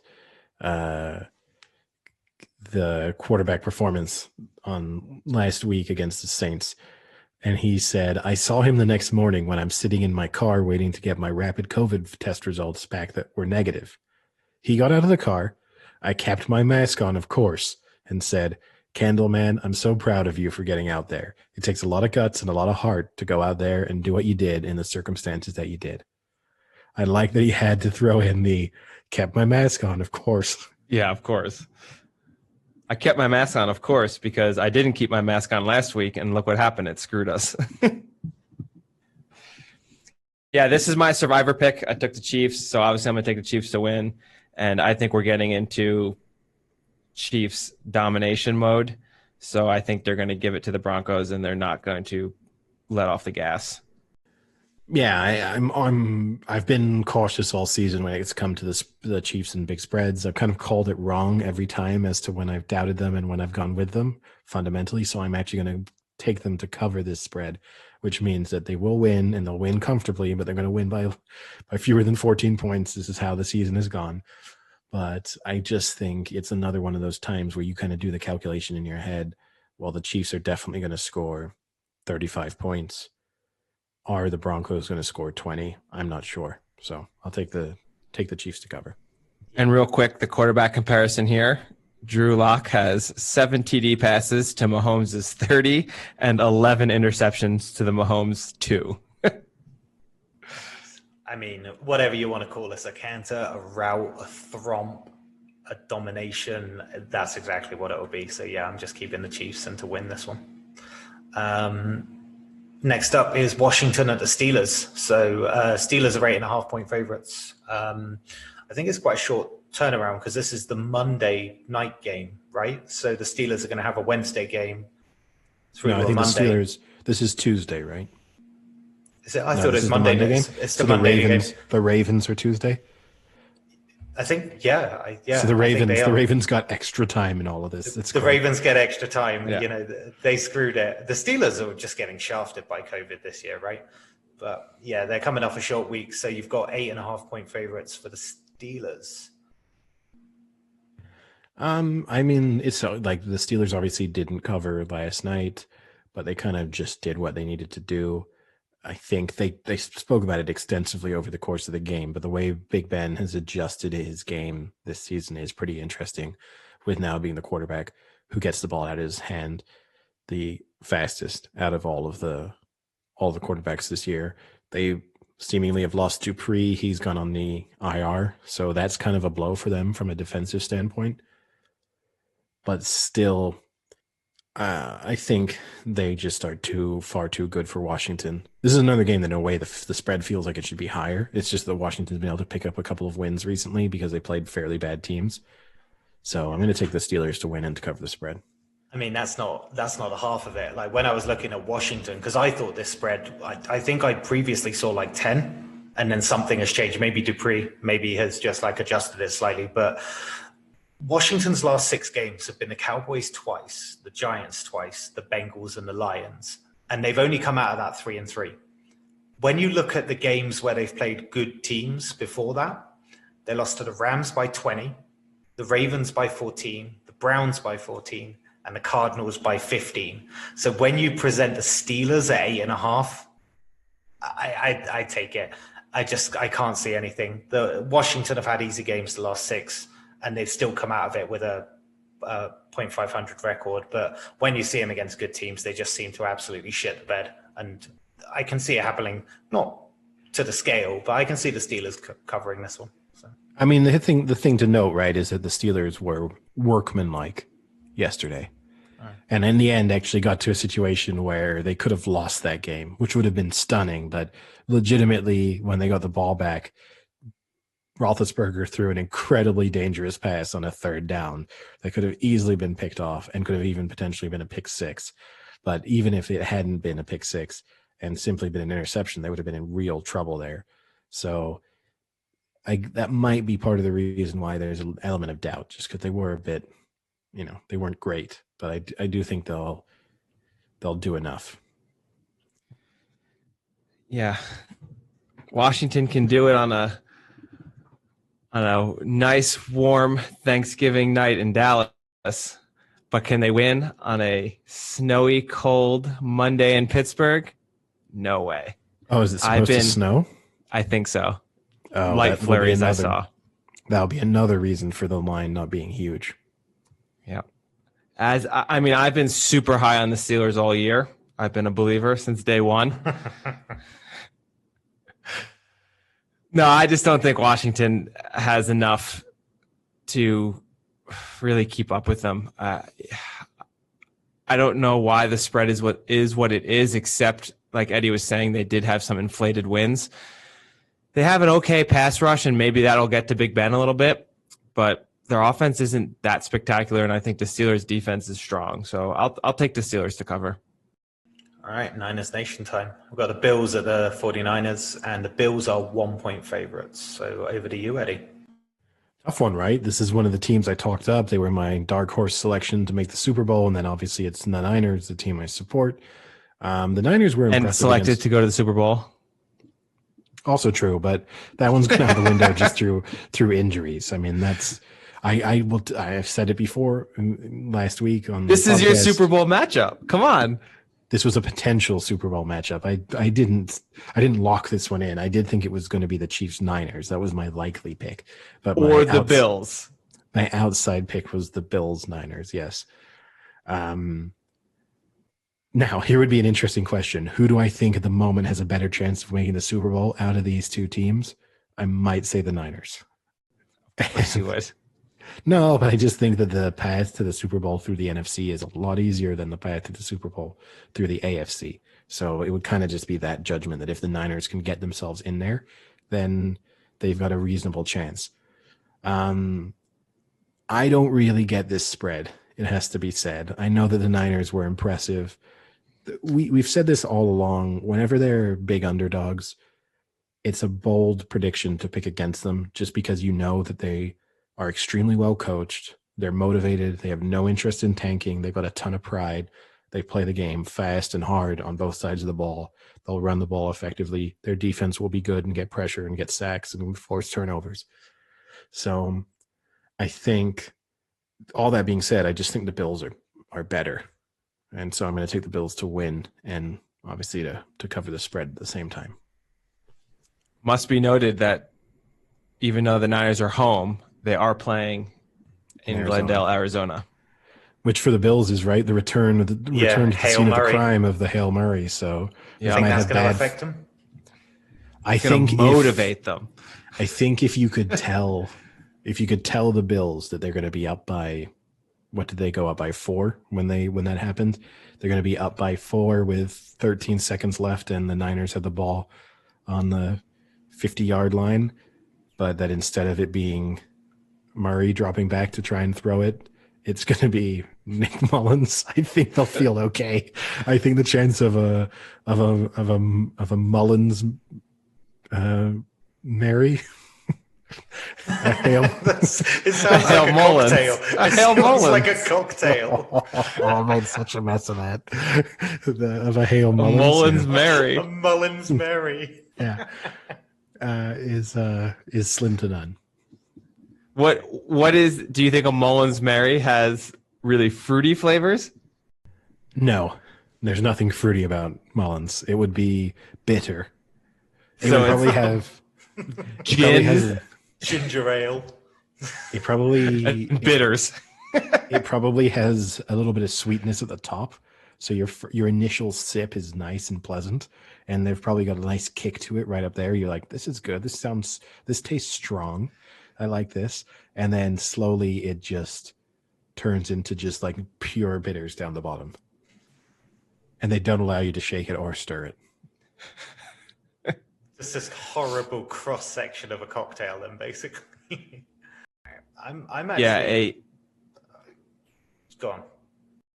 A not so great critique, I guess, of Mullins is George Kittle is still the leading receiver for the Niners. He hasn't played in 6 weeks, and it's not an amazing statistic. It's 475 yards. It's also a little. Bad. Well, this is also you overlooking the issue the Niners have had all season, which is they've all been injured. What's that? Oh, here we go. It's not just that Kittle's been injured. It's that Deebo Samuel's been injured. It's that Ayuk's been injured. Like everyone else that he could have possibly been throwing to has missed games. Oh, what a shame. Poor Niners. Just let it go. Just give them a participation trophy and get them out of here. You know what trophy they're going to be winning? They're going to be winning the Lombardi trophy. That's what they're taking home. Yeah. Okay. I'm going to go with the Niners here. When I looked at the stats for it, like when the Bills came off their bye week, they had that unconvincing win over the Chargers. Allen only threw like 157 yards, a couple of turnovers in it. I think there was 3 in the game, but 2 brought on by himself. And then you looked at the Niners last game out. Rams really good offense. They restricted to just over 300 yards, and they forced 4 turnovers. And there's just a part of me that just thinks with that 1 point, I kind of like the Niners. I just think it's a nice matchup for them in that respect. So I'll take the 49ers and to win. Don't be tricked into that low Niners spread. Like Eddie said last week, when they were a true underdog, that's when they come up and screw you. But now that they're not so much an underdog and it's almost a toss-up, this is where they come back to reality and you say, why did I pick Mullins to win a game? Because if you had to say Mullins or Allen, I will take Josh Allen 10 times out of 10. That's not really a bold statement there, Frank. I'm not trying to make a bold statement. It should be an obvious statement. No, but I do agree with you. Sometimes when you're predicting a game, you have to think which pick is going to make me feel dumber. And if you told me at halftime in this, the Niners are up, you'd have hope that the Bills could get back into it. But you'd also be like, I see the reasons, like the Bills are going to win their division. They're a legitimate playoff team. They're good. They've had good wins over the course of the season. you'd be like, I've chosen the wrong team here, but I get why I did it. Whereas if you're getting the Bills just kind of like blowing out the Niners, you'd be like, hold on a second, why did I take this beaten up team that has every reason to check out, that's now living in Arizona away from their families, probably just wants the season to be over as quickly as possible.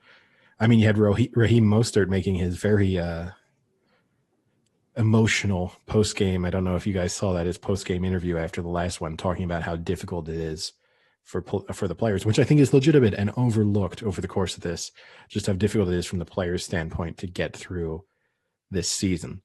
And the fact that they have to stay away from family members and kind of focus, like their only reason for being at the moment is to play NFL games. And now when you throw in that they're having to move to Arizona temporarily to complete this season, you might get some Niners players. I mean, I'm not bothered about that. Oh my God. I'm more so wait. So what Eddie's saying is so difficult is that they're making multiple $1 million a year and now get to live in a really nice fancy hotel with 70-degree sunny weather in the middle of December. Oh, Eddie! I love how that give them the participation trophy. But I do like how that makes them completely like void of emotion. Yeah. Like they're just like, money means I can't have happiness. And I think this is the thing. Not all of them are making millions of dollars, right? There are guys on there earning. They're all making nice sums of money, but every one of them is earning more than we're earning. So I'm not saying I wouldn't swap places with them, and they're getting to live an extraordinary life that they will have dreamt of.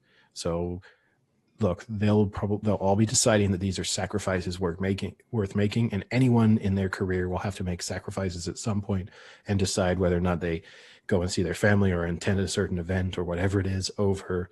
And also everyone in the entire world isn't having to make similar sacrifices in terms of not traveling home, not seeing family, and all sorts of things. And I'd rather be playing in the NFL and making those sacrifices than working at Costco and making those sacrifices. So hey, Costco is a great company to work for. Okay. Well, then they're one of the top in the U.S.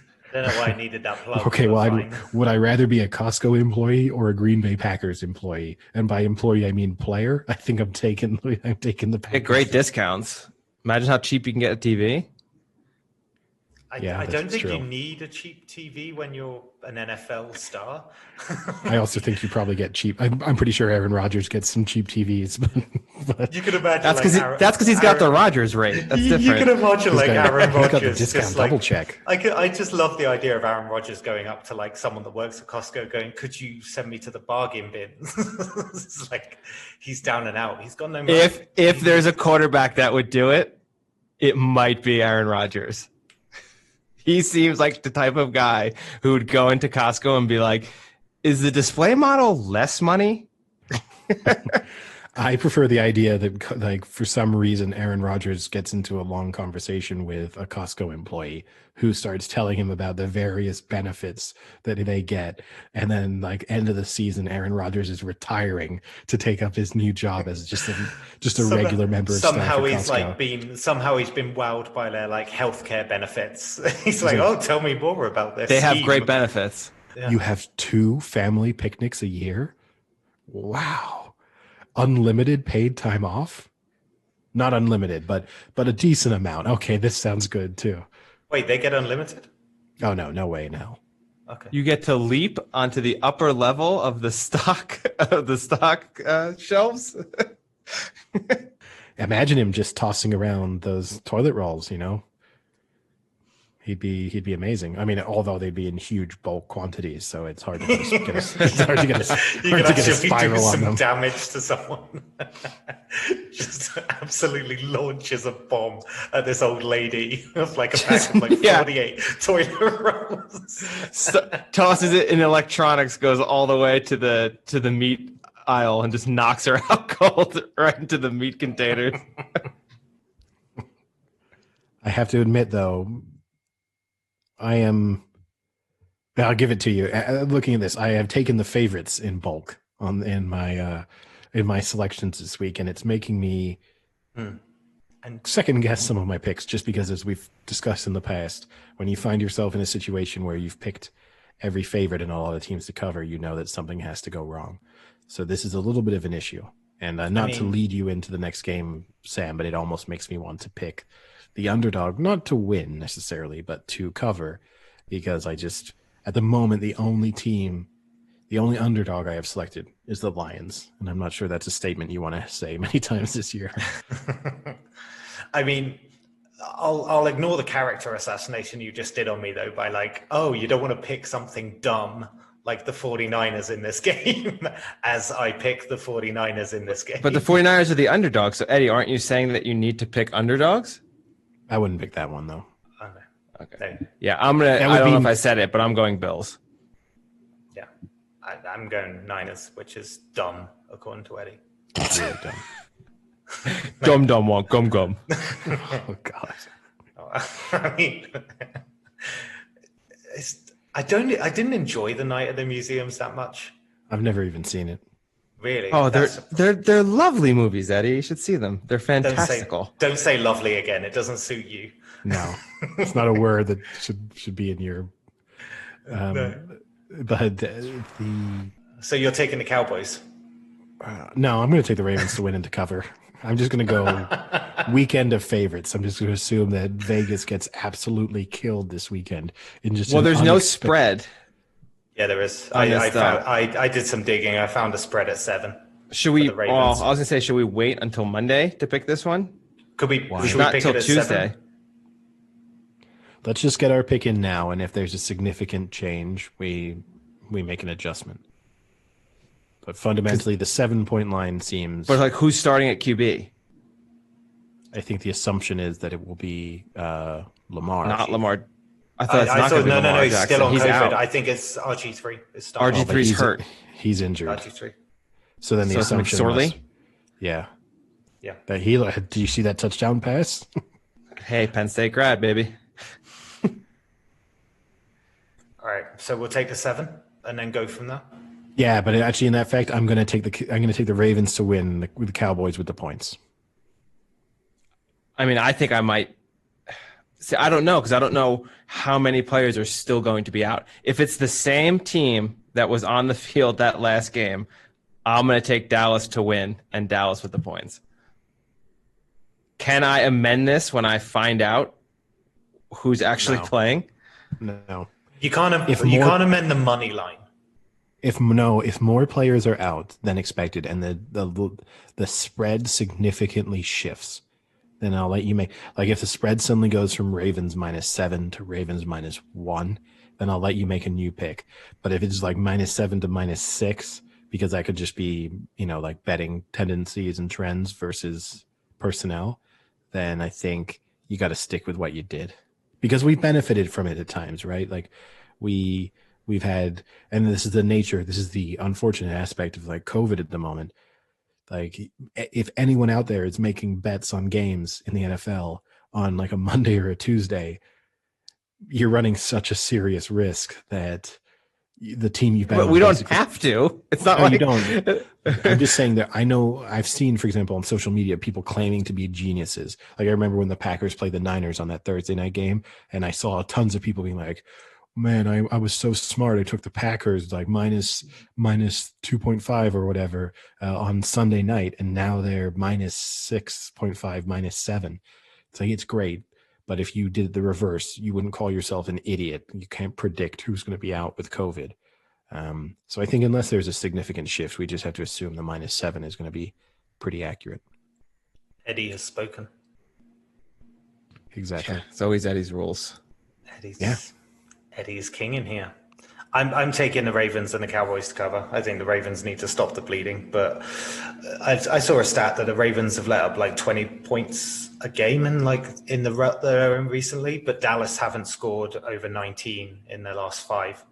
But I think the COVID absences will probably hurt the Ravens, so I'll probably take them to cover, as in Cowboys to cover that 7 because of that reason. So I think that's it. I think it was 15 games. The Panthers and Tampa are on bye. Yeah, that's it. So Eddie has gone every favorite. Is it every single one? No, I took the Lions. Lions. But apart from that, so predictable. Wow, so predictable. Look, I think I don't have any regret over taking the favorites in some of these really close games, right? I don't. I mean, it's barely a favorite to take a team, like to take the Bills -1. It's, hard to call a team a favorite there, really. But I will say the fact that I've predicted all of these teams that are favored by a large number of points to all cover, that never happens. We're not gonna get to the end of this week and be like, well, looks all those teams that were favored by 7+ points, they all not only won, but won by 10+. That's just doesn't happen. So talking about, we touched on this, a little bit of interesting news I saw. Well, not news, but a statistical breakdown I saw. We talked a little bit about the Duca curse. We've spoken about it over the course of these episodes a few times. And in our last episode, we spoke about the Arsenal shoes and the impact that they may have had on Arsenal's season. I saw that this is officially the worst start that Arsenal have ever had in the Premier League. Do you want to explain the Premier League for people who are new to the podcast? Yeah, so for reasons unknown, I think even to yourself, Frank, you bought a pair of Arsenal themed shoes. It's kind of almost. I like that they're themed. I like that you said themed, like they're fake. I mean, it's just hard to describe exactly what they are and also why Frank got them. I got them because I like the colors. And you have consigned my supporting club to a potential relegation fight at the moment. But it is their worst start to a Premier League season in almost every meaningful statistical category. So it is their worst start in terms of number of points, their worst start in terms of league placement, their worst start in terms of goals scored, and their worst placement to start in terms of goal difference. So it is literally across the board their worst start to the season in Premier League history, which admittedly is not super long. You're talking about since 1992 or whatever, but still. I'm gonna semi caveat it that they have had City away, Liverpool away, they had Man U away, but won that. So I will caveat it that some of the games have been the most difficult games they can have. But Leicester at home, Wolves at home, probably relatively difficult games. You call them on par games, I guess, for Arsenal at the moment. But it doesn't detract the fact that Arsenal have had a pretty bad start. It's what frustrates me the most is that there's still optimism around Arteta. Like we still won the FA Cup. They still showed good performances. They've still ground out some good performances this season, even in defeat. Like the Man City loss, the Man U win, the FA Cup last season was good, and the run-in with that where they beat Man City.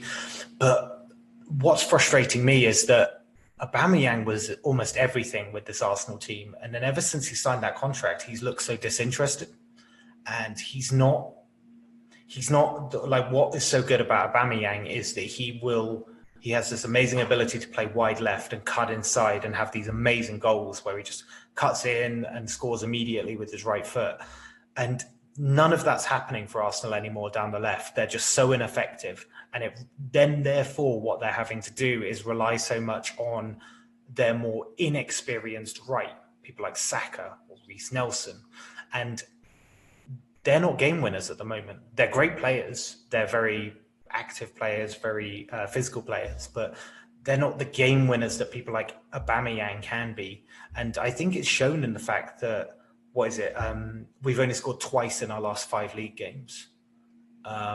It's depressing. I mean, we'll probably go on to the North London derby coming up this weekend, Spurs v Arsenal. And I don't think in my time, which is over 30, that I've been so sure of an Arsenal defeat in a North London derby. And the only thing Arsenal have going for them in this game is that A, they have to turn it around at some point, but B, the lack of fans in a derby matters, probably more so. And Harry Kane might be missing. I mean, that's often. Yeah, I haven't even got to the player comparison yet. I'm just trying to rely on the things that may benefit kind of from an Arsenal perspective only, and it's the lack of fans. Listen, it might be that game. Arsenal have clearly got quality players and Aubameyang could just start playing, but I just can't see them losing at the moment. Spurs look good, and even without Kane, I still think they'll win it's pretty depressing for an Arsenal fan at the moment. But I don't doubt that it will turn around at some point, but has to be soon. Don't know what you think, Eddie. Yeah, I mean, look, my personal feeling is that Arsenal kind of are what I expected them to be. I just don't think the squad is all that good, and so surprise, surprise, extending Aubameyang's contract as a 31-year-old who was desperate to leave, and probably all he wanted was a really nice big paycheck, and a player who fundamentally has never been in a situation when he's had to deliver on the very biggest stage. I mean, I know that at Dortmund they had a few seasons where they were very good, but he has, like a lot of Arsenal players before him, sort of spend his career on the fringe of the big time. What a surprise! Extending his contract wasn't the smartest idea in the world. It's only been 7 or so games. I mean, it's a shame that he looks disinterested and isn't performing, but I wouldn't say that that's like game over for Aubameyang now. Well, what I hope he really does is that he gets you to fall into the real trap. So he'll just not be good for the first sort of 25, 26 matches of the season, but he'll go on a nice little goal scoring run towards the end, and then he'll get a nice further contract extension just because you can't let him go. He was the one bright spot in otherwise disappointing season. So look, Spurs are better probably all over the pitch. Harry Kane missing for them is significant, but at the same time, then you feel that Son is in such good form that does it really matter? And they're probably no longer the team that has to exclusively rely. In previous seasons, you would have said that without Harry Kane, it's hard to see where goals are going to come from for Spurs. And although he was extremely impressive a couple of weeks ago against City, just in terms of his movement and holding up the ball, and I think for Mourinho, having someone up front like that is so vital, because he does allow them to absorb pressure, and that when the ball does get to Kane, it's not just going to bounce off him. He'll do the dirty defensive work that Mourinho wants him to do, but then at the same time, when they do have the chance to break, he can play a crucial part in that. But yeah, I think everything points towards the Spurs victory. Now, in some ways, the most Spurs thing now would be to lose to Arsenal in the North London derby when they suddenly feel like everything points towards them winning. And then equally a very Arsenal thing to do would be get a win against Spurs that kind of papers over the cracks and makes everyone think that Arteta and Arsenal are moving in the right direction again. Personally, I would stay away from it, would be my move, but I do think Spurs will win. I don't disagree with you. I think Spurs will win as well, but it would be very Arsenal-like. I mean, some of their best performances this season have been against the better teams. It's actually been the lesser teams that Arsenal have put in poorer performances, almost anemic performances in terms of how bad they've looked against some of these teams, like Villa being one of the best examples. But I mean, listen, right, they're on, 14 points or 13 points at the moment, and it's one of those things where the 10 teams above them are separated by 3 points, right? It can look very different, this league. It looks, the signs are negative for Arsenal, but they have the team, they have the goal scorers, and they have the youth talent right through the pitch, actually, like from Leno, Tierney. They have all these players that can do it. Also, Gabriel at the back looks like a really good signing. So I think Arsenal have the team, and I think there's a lot of, Arteta has a lot of credits against him. I think he is going to be given a lot of time. I don't think there's going to be like this Emery situation whereby they expected things to be a little bit quicker because of how seasoned he was. I think with Arteta, they realized that this is a work in progress. And actually, when you just look at the 6 or however months he's been in charge, he has done a lot of things that were bugging Arsenal fans. Like they have stopped leaking goals, which is a bit hilarious to say over the last 3 or 4 games. But they have looked more defensively solid. But the problem is ideas going forward is the thing that they're lacking at the moment. And I'm hoping that Arteta and the quality of the team will change that. But it needs to change soon in the next 3 or 4 games. Otherwise, it's looking like such a mediocre season and at best scraping into the Europa League. And that's pretty depressing. But yeah. The Champions League is gone, right? I mean, it's gone. Top 4 hopes are gone. Yeah, I think they were They weren't. Yeah. They weren't likely to make the top 4 anyway. But any hopes of making the top 4 are well and truly gone, because I know it's only a 5-point gap as things stand, but you're still looking at 3 of the top 4 looking good, very good. I mean, I'm might be slightly disrespectful to Leicester. Obviously, their defeat against Fulham on Monday, not the most impressive result when you are going to have to keep up with the bigger teams in that top 4 race. But, there's no reason to expect Tottenham, Liverpool, or Chelsea to drop off to such a significant degree that Arsenal could close the gap. And then still above them, they've got City with a game in hand. And then even overtaking United, who I don't think will finish in the top 4 probably in the end anyway. But even that is going to be a challenge because they're just as inconsistent as each other. So they would need a remarkable run of form to suddenly get themselves into the top 4. It's just not going to happen. I'm wary of your early season predictions. Like, I'm always wary of your early season predictions. Like, pretty sure you said it was all over for City. Wait, no, I didn't say it was. I said it's unlikely that. I think, but put it this way, I think City are in a position. I would be very surprised if Manchester City do win the title this year, and it's not because of the 6-point gap, which is fundamentally a 3-point gap if they win their game in hand. It's just because they don't look that great. It's an eye test thing with them more than anything. And okay, they look back to their best in a way against Burnley at the weekend, but that's Burnley, and that's one thing. But when you see them play against the bigger teams, they look, weak at the back, and they don't look like they can score goals easily. And it's their inability to score goals easily is the biggest concern. Yeah, it's one of the more frustrating things is like when you see City at like a 12:30 kickoff on a Saturday and it plays out as a 1-1 draw because they came out terribly, they went 1-0 down and then recover, but they don't recover as well as they're used to. And they just, they scream inconsistency. And so do Man U. Arsenal scream inconsistency on the worst side of that. So, I mean, for me, it's still, Chelsea look good. There's a potential for Chelsea to be up there. I always have this feeling with Mourinho and Spurs that both of them, that there is this element of an implosion or like a toxic nature coming into it or an implosion coming up. And that's why I just can't rate their title chances at the moment. But as it keeps going, if they keep doing this, it's hard not to at a certain point. Yeah, I mean, the thing we really need to speak about, though, is we're talking about City's struggles when it comes to scoring. Time to maybe consider the most lethal marksman in the English game to be Adam Armstrong. Just can't hold back the Angel of the North. He's just he's unstoppable at the moment. Does he actually have that name, the Angel of the North? It is his. He does the Angel of the North celebration when he scores. So, well, he just puts his arms out. Well, he stands very still and puts his arms out. I mean, he is from Newcastle, right? So. Yeah, I'm hardly wowed by it, but yeah, I guess there's not much you can do with Look, the Angel of the North. I prefer the simpler celebration. To me, that's always better. That's a good topic. I mean, for me, Alan Shearer. Yeah, best celebration. It is the best celebration. Just nice, simple. It's natural. The thing that too, I think, not to get into because obviously there was the criticism directed at Aubameyang over his celebrations, right?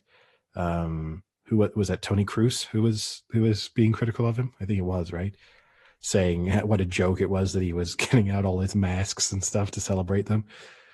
The one thing I did like about that when he did that and the kind of discussion was going on, he made fun of Griezmann for his dances, his Fortnite dances, and Aubameyang for his masks. The mask thing Aubameyang kind of particularly defended his Black Panther mask because obviously he said it was a character that had a lot of meaning for him personally, which makes sense. But then in the article I was reading at the time, it was like, Aubameyang has also pulled out a Spider-Man mask, a Batman mask. It was like so many different characters in the past. That probably doesn't help, no. No. But what about Robbie Keane's? Good celebration. What was it? Yeah. So basically he did like a forward roll and then he guns shotguns in the air. Ooh. And for anyone that thinks he's a massive prick, like it's the most obnoxious thing. As someone who never supported a club that Robbie Keane played for, I mean, he never played for Blackburn, and he had a good habit of scoring against Blackburn Rovers, it was a very annoying celebration when someone had just scored against you to see his little forward roll and his little gun shooting off in the air. Pew, pew, pew, pew. Gotcha. Yeah. But at least he didn't fall into the Edson Cavani situation of having his celebration banned. Because Cavani used to, what was the Cavani used to do the sharpshooter celebration, and then that was considered to be kind of in the post-terror attacks in France in general, I think. But even before that, just considered to be a little bit incorrect. And he got sent off once for doing his. He got a second book sending off. I think he was even in a cup final in France. He got a second booking for doing his celebration, and it was thought of as to be provocative to the supporters that he'd scored against, that he was like sharp shooting one of them. Oh, it's a good thing that Cavani maybe he should get a better manager. Anyway. Yeah, maybe he should get someone to teach him how to not do dumb shit. Probably should, yeah. And speaking of doing dumb shit, damn it, you beat me. I was gonna do that. We spoke a couple of months ago about Oisin Murphy failing a drugs test in France and very vehemently denying any accusations that he had used cocaine. So for those, I guess, who don't know Murphy, he's, I would say, what, top 3 jockeys in the UK? Let's say top 5. Yeah, top 5 for sure. Yeah. Okay. And one of the best jockeys in the world overall. I mean, he travels all over the place. He regularly races in France, in Hong Kong, in Japan. So he really is one of the world's best jockeys. And he went to race in France in July and failed a drugs test, was tested positive for having used cocaine. And at the time, categorically denied it. Said that there was absolutely no way there was any cocaine in his system. He said that he'd had multiple hair tests that he had done, had carried out himself under, strict sort of stuck to the conditions in which they would need to be carried out. And those had all come back negative. So he was sure that his B sample would come back negative. And as it turns out, Oisin Murphy is a little liar with a cocaine issue. No, his hair test did come back negative. I'm sure it did. And the investigators accepted his rationale. But what I love about it is that he basically came out and he was like, it may have been when I was having sex with a cocaine using woman and I saw cocaine everywhere. That may have been how I got cocaine into my system. It's like, you didn't think that at the start.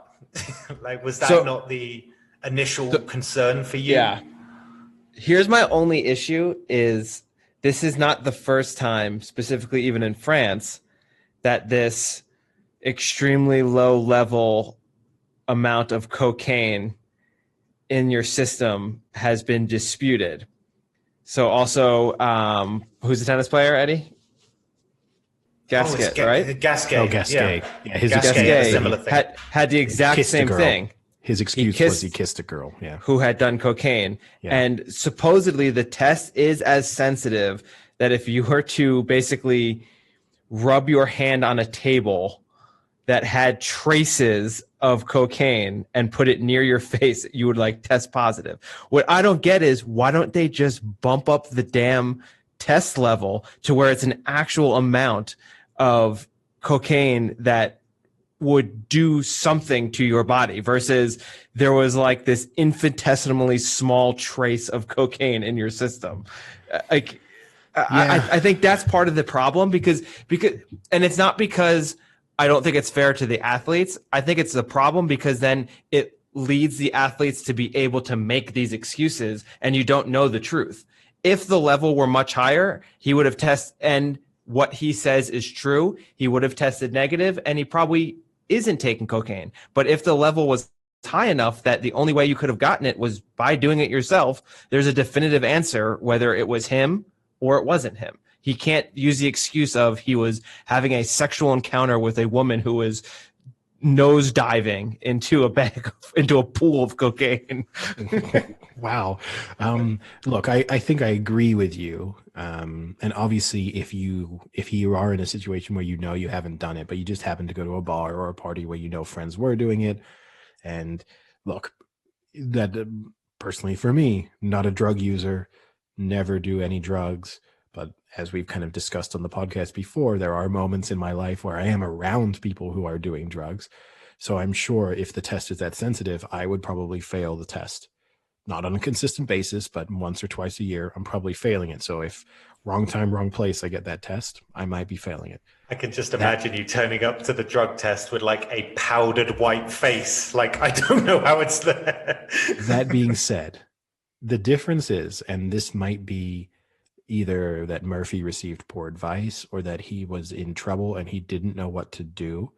But if I were in that position, I feel like the thing I would do is say exactly that. Look, this is an extremely sensitive test. Yes, I am occasionally around people who do drugs. Yes, it's totally possible that I've been exposed to that through contact, but not through usage.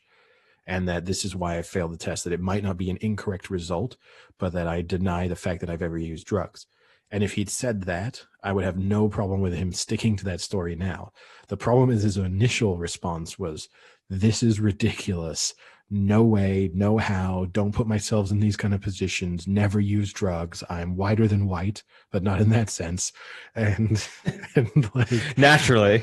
Yeah. And then now it's like, well, actually, I guess I was around people using drugs. And once you've started to admit that part of your story was false, it just makes me think, look, as far as I'm concerned, the guy's got a total coke habit.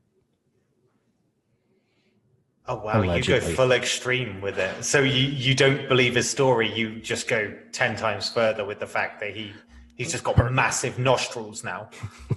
Personally, now, if I had to bet, like if you were forcing me to, I'd now believe that he uses cocaine on a semi-regular basis. That's your bet of the week. Yeah. And I've got some tips, just so you know, because those Paris sex parties, let's just say, who in addition to Scarlett Johansson, there's Oisin Murphy has made an appearance. What do you think Ryan Moore would be like under coke? Just more boring. Inconceivable.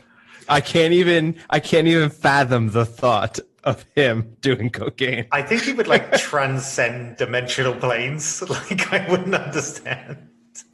No, I think he would just sit in the chair and stare like he normally does. Yeah, and tell you not to feed his children cookies.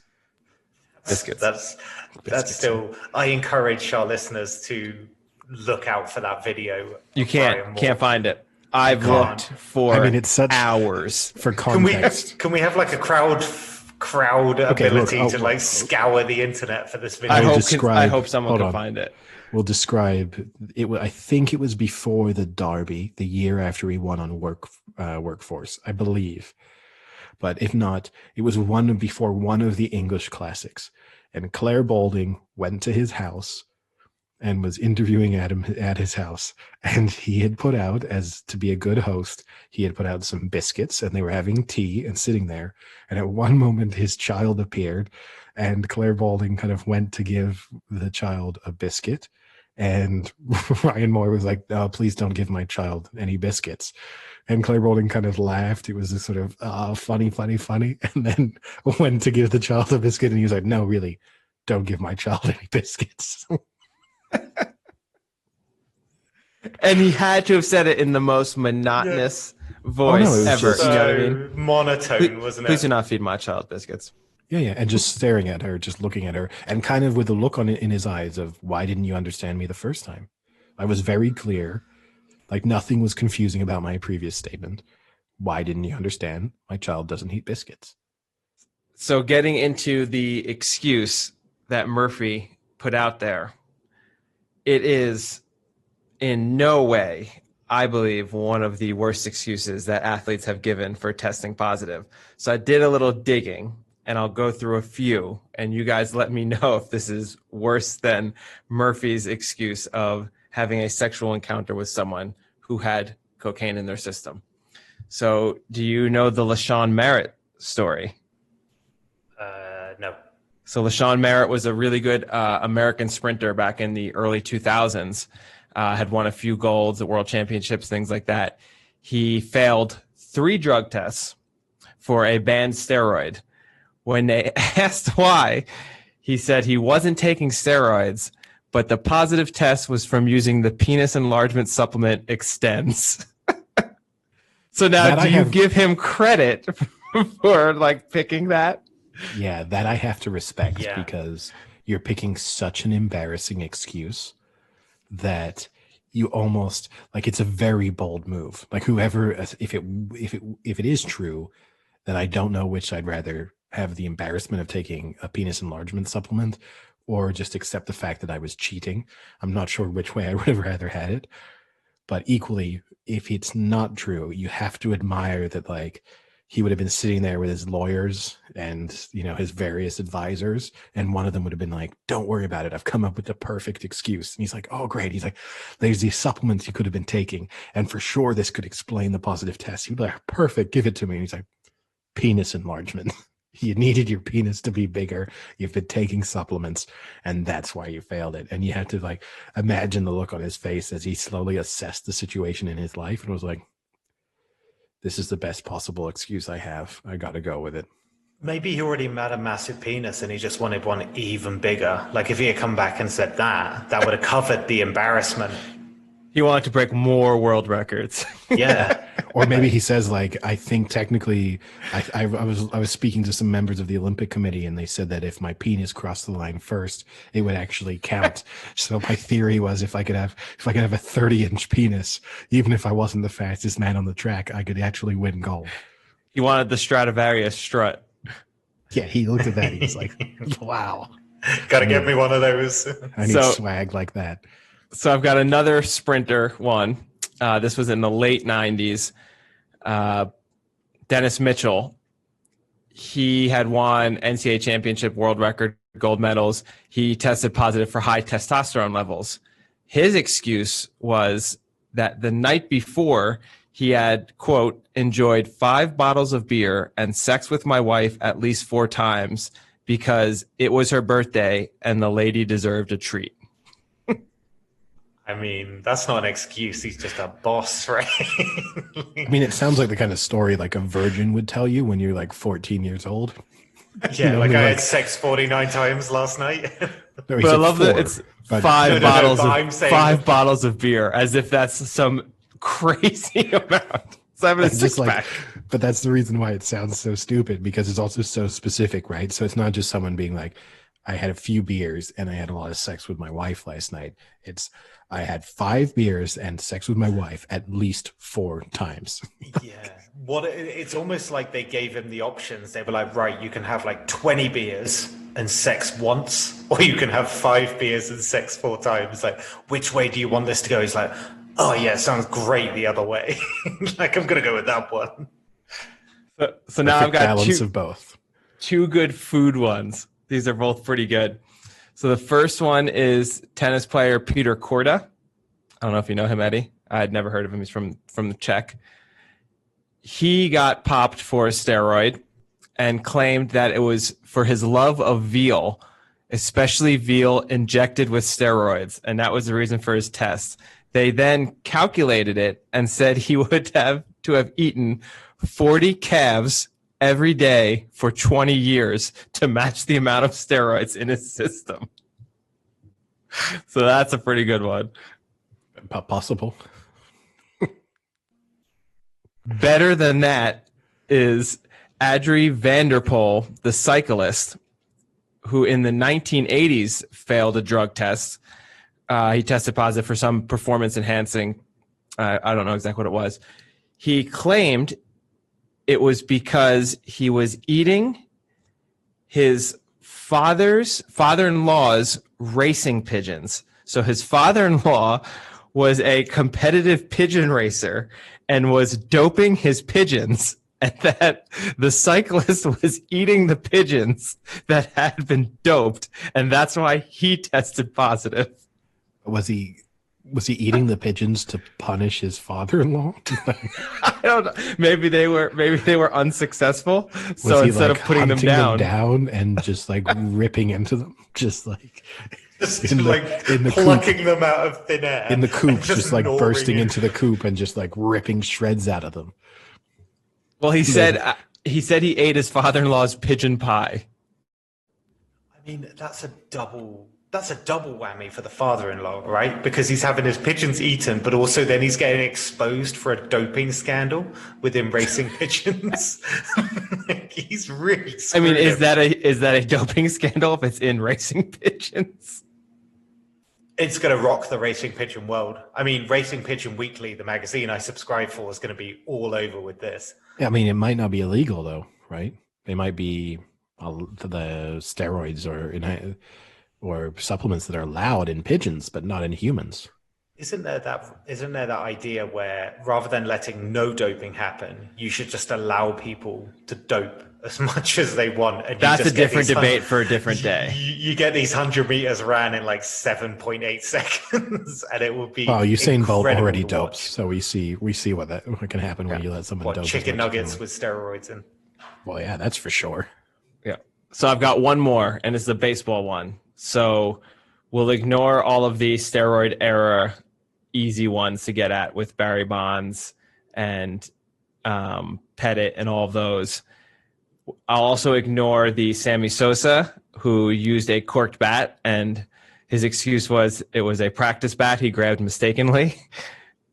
Also is the Roger Clemens when he threw the broken bat at was it Mike Piazza when he was running down first, and his claim was I thought it was the ball.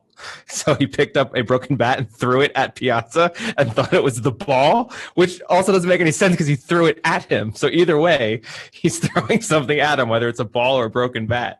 But the one that I think is the best is the Melky Cabrera one. And this was not recently, but within the last 10 years. I don't know if Eddie remembers this one.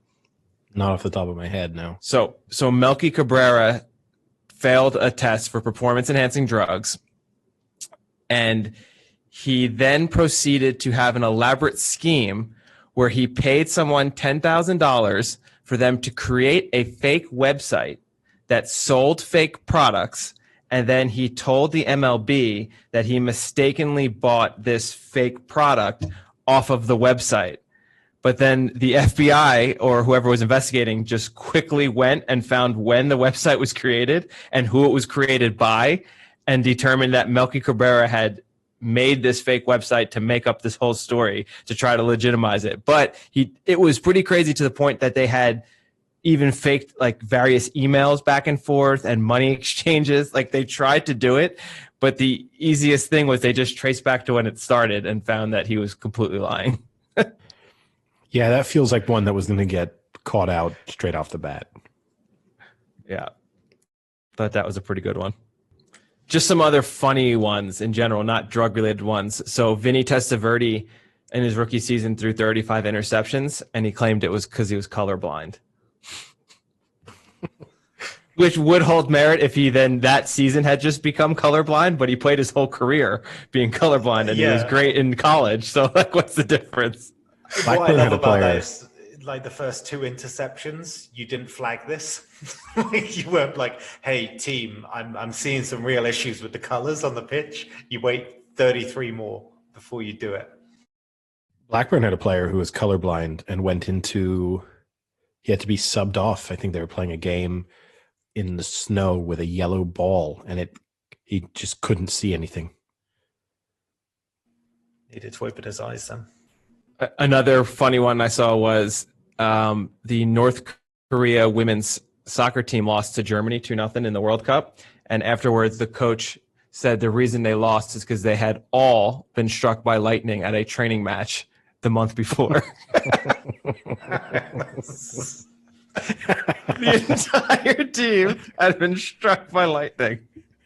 So they were able to play, but not well enough to overcome a 2-0 defeat. I would have liked to have asked him, like, were they grouped together and it was a single lightning strike? Or was it just rapid fire lightning? 11 free, like, kind of Zeus bolting them. Just picking them off one by one. It was the real shot in the arm they needed. This was North Korea. Yeah.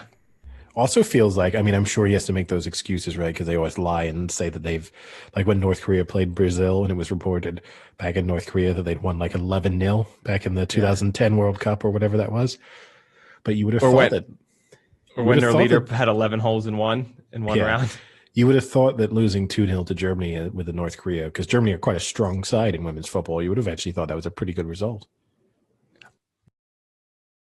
Wait, I may be wrong. It was in Germany. I don't know who they played. Okay. But it was 2-0. It was 2-0. Okay. Was it to a team called Lightning? No. So with that, should we go to our bet of the weeks and then call it a podcast? Yep. And then you two can start thinking up your creative excuses for why you're both bankrupt. Am I allowed the loan, by the way? Well, I'm not going to go. I'm not going to go all in. I'm just going to go 10,000. I have 20 left. Okay. You're not allowed to go all in anyway. I'll do 10,000. And I'm going to go back to what we talked about in the Spurs match. Kane might be out. Son, second in the Premier League in scoring. He's got 9 goals. I'm going to go back to my old goal scoring roots. And I'm going to go with Son to score anytime. I have it as 8-5. I've got it at 7-4, so take it. How much 10,000 on Son anytime, 7-4. Yep, he's got 2 goals in his last 4 matches against Arsenal, and they're going to need him. And I will be wearing my Arsenal shoes heavily during that. Oh, so it will happen then. Actually, that's a weird one because the Son goals won't happen, but Arsenal will lose. So, cheers. Great. All right, who am I going for? So I've got a 5-fold bet, and it pays just over 2-1. So it's just money line 4 teams in the NFL. So it's the Chiefs, Seahawks, Raiders, Vikings. And the 5th leg is Altior in the Tingle Creek at Sandown on Saturday. Now, he's 5-6. He's 5-6? The reason being, right, is that I think it hasn't had a run in just over 300 days. It had its first defeat last season, right? But it needs to be said that he massively regrets running it 2 mile 4. This horse dominates 2 mile. Nichols put it the trainer or the horse? The trainer or the horse? The trainer. The horse just has huge regrets over that. Why did I do that? The trainer has huge. That's a pretty good fight. Thank you. The trainer has massive regrets about running it over 2 mile 4 because it blemished what is a perfect record. But make no mistakes, even at 10 or 11, maybe turning 11 actually, Altior, this horse dominates. And I think 5-6, if it just comes back to that form, is an absolute steal. So I've got Altior in a Tingle Creek on Saturday. Interesting. Altior was actually, I was going to propose. I was going to do a Frank. I was going to have 2 bets of the week. And wait. Altior. Can I add Altior to my bet? So you want Son anytime and Altior? Yep. Oh, no, okay. I don't want Son anytime. I want Son to score anytime.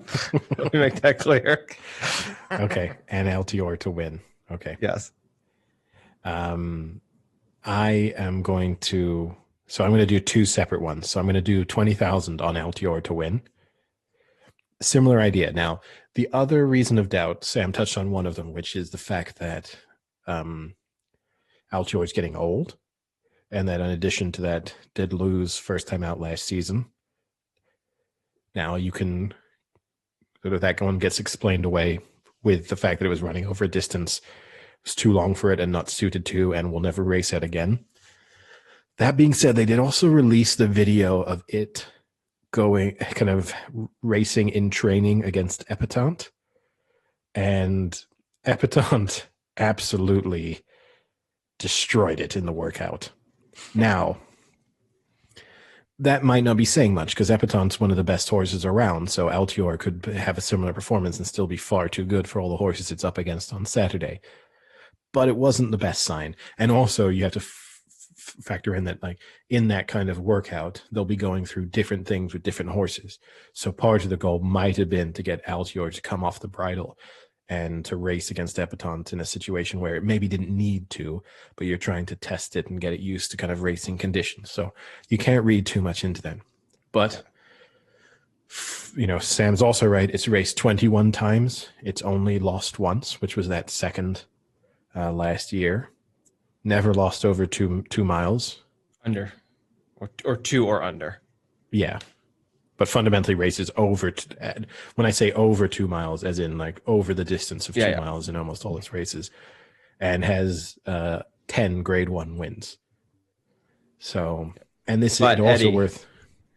It's also worth mentioning who's racing in that race that Political, has a career of screwing Eddie over. Yes. If there's one horse that Eddie would like to punch a horse in the face for, it would be.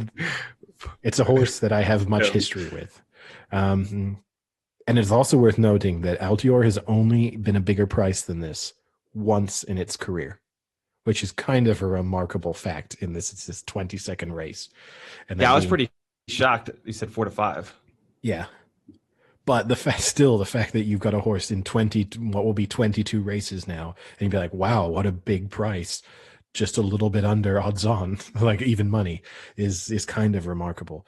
But I'm going to stick 20,000 on Altior to win. And then my other bet is going to be a real classic of mine. It's just going to be a nice favorite money line accumulator, unoriginal, unexciting, but just the kind of thing to win you some money, hopefully. I'm going to stick 30,000 on the Packers, the Chiefs, the Steelers, the Seahawks, the Raiders, and the Vikings. And that returns 2.03.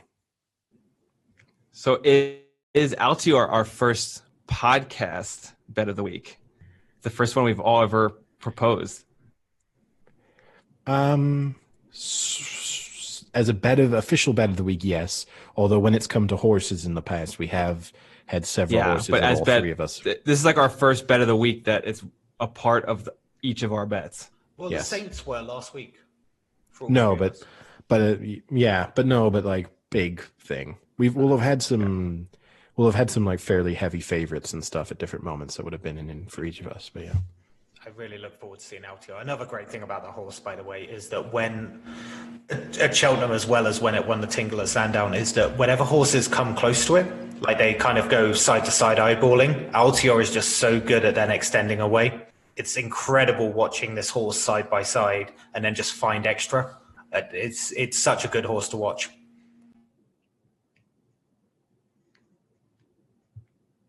No, looking forward to it. And it's also kind of cool getting into that time of the year when there's good jumps racing pretty consistently. I mean, last weekend saw a number of good horses back in action.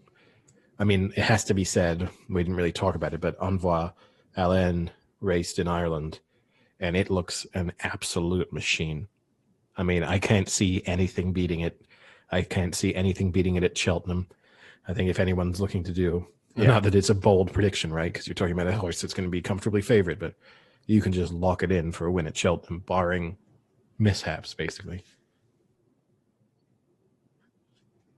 Yeah, and Epatant looked pretty good too. Epatant won pretty convincingly.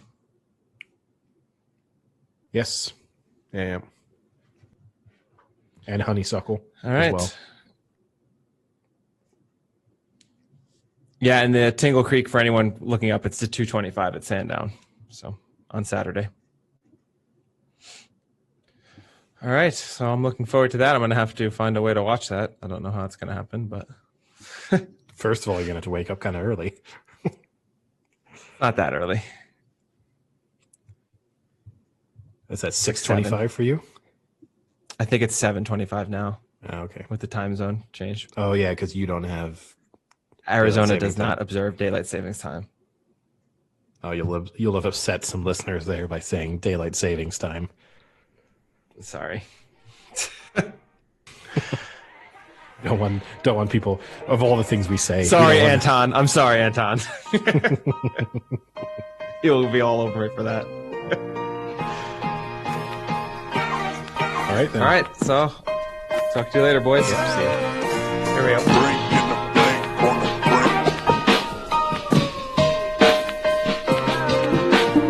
Watch out, 'cause I know the brakes off. I know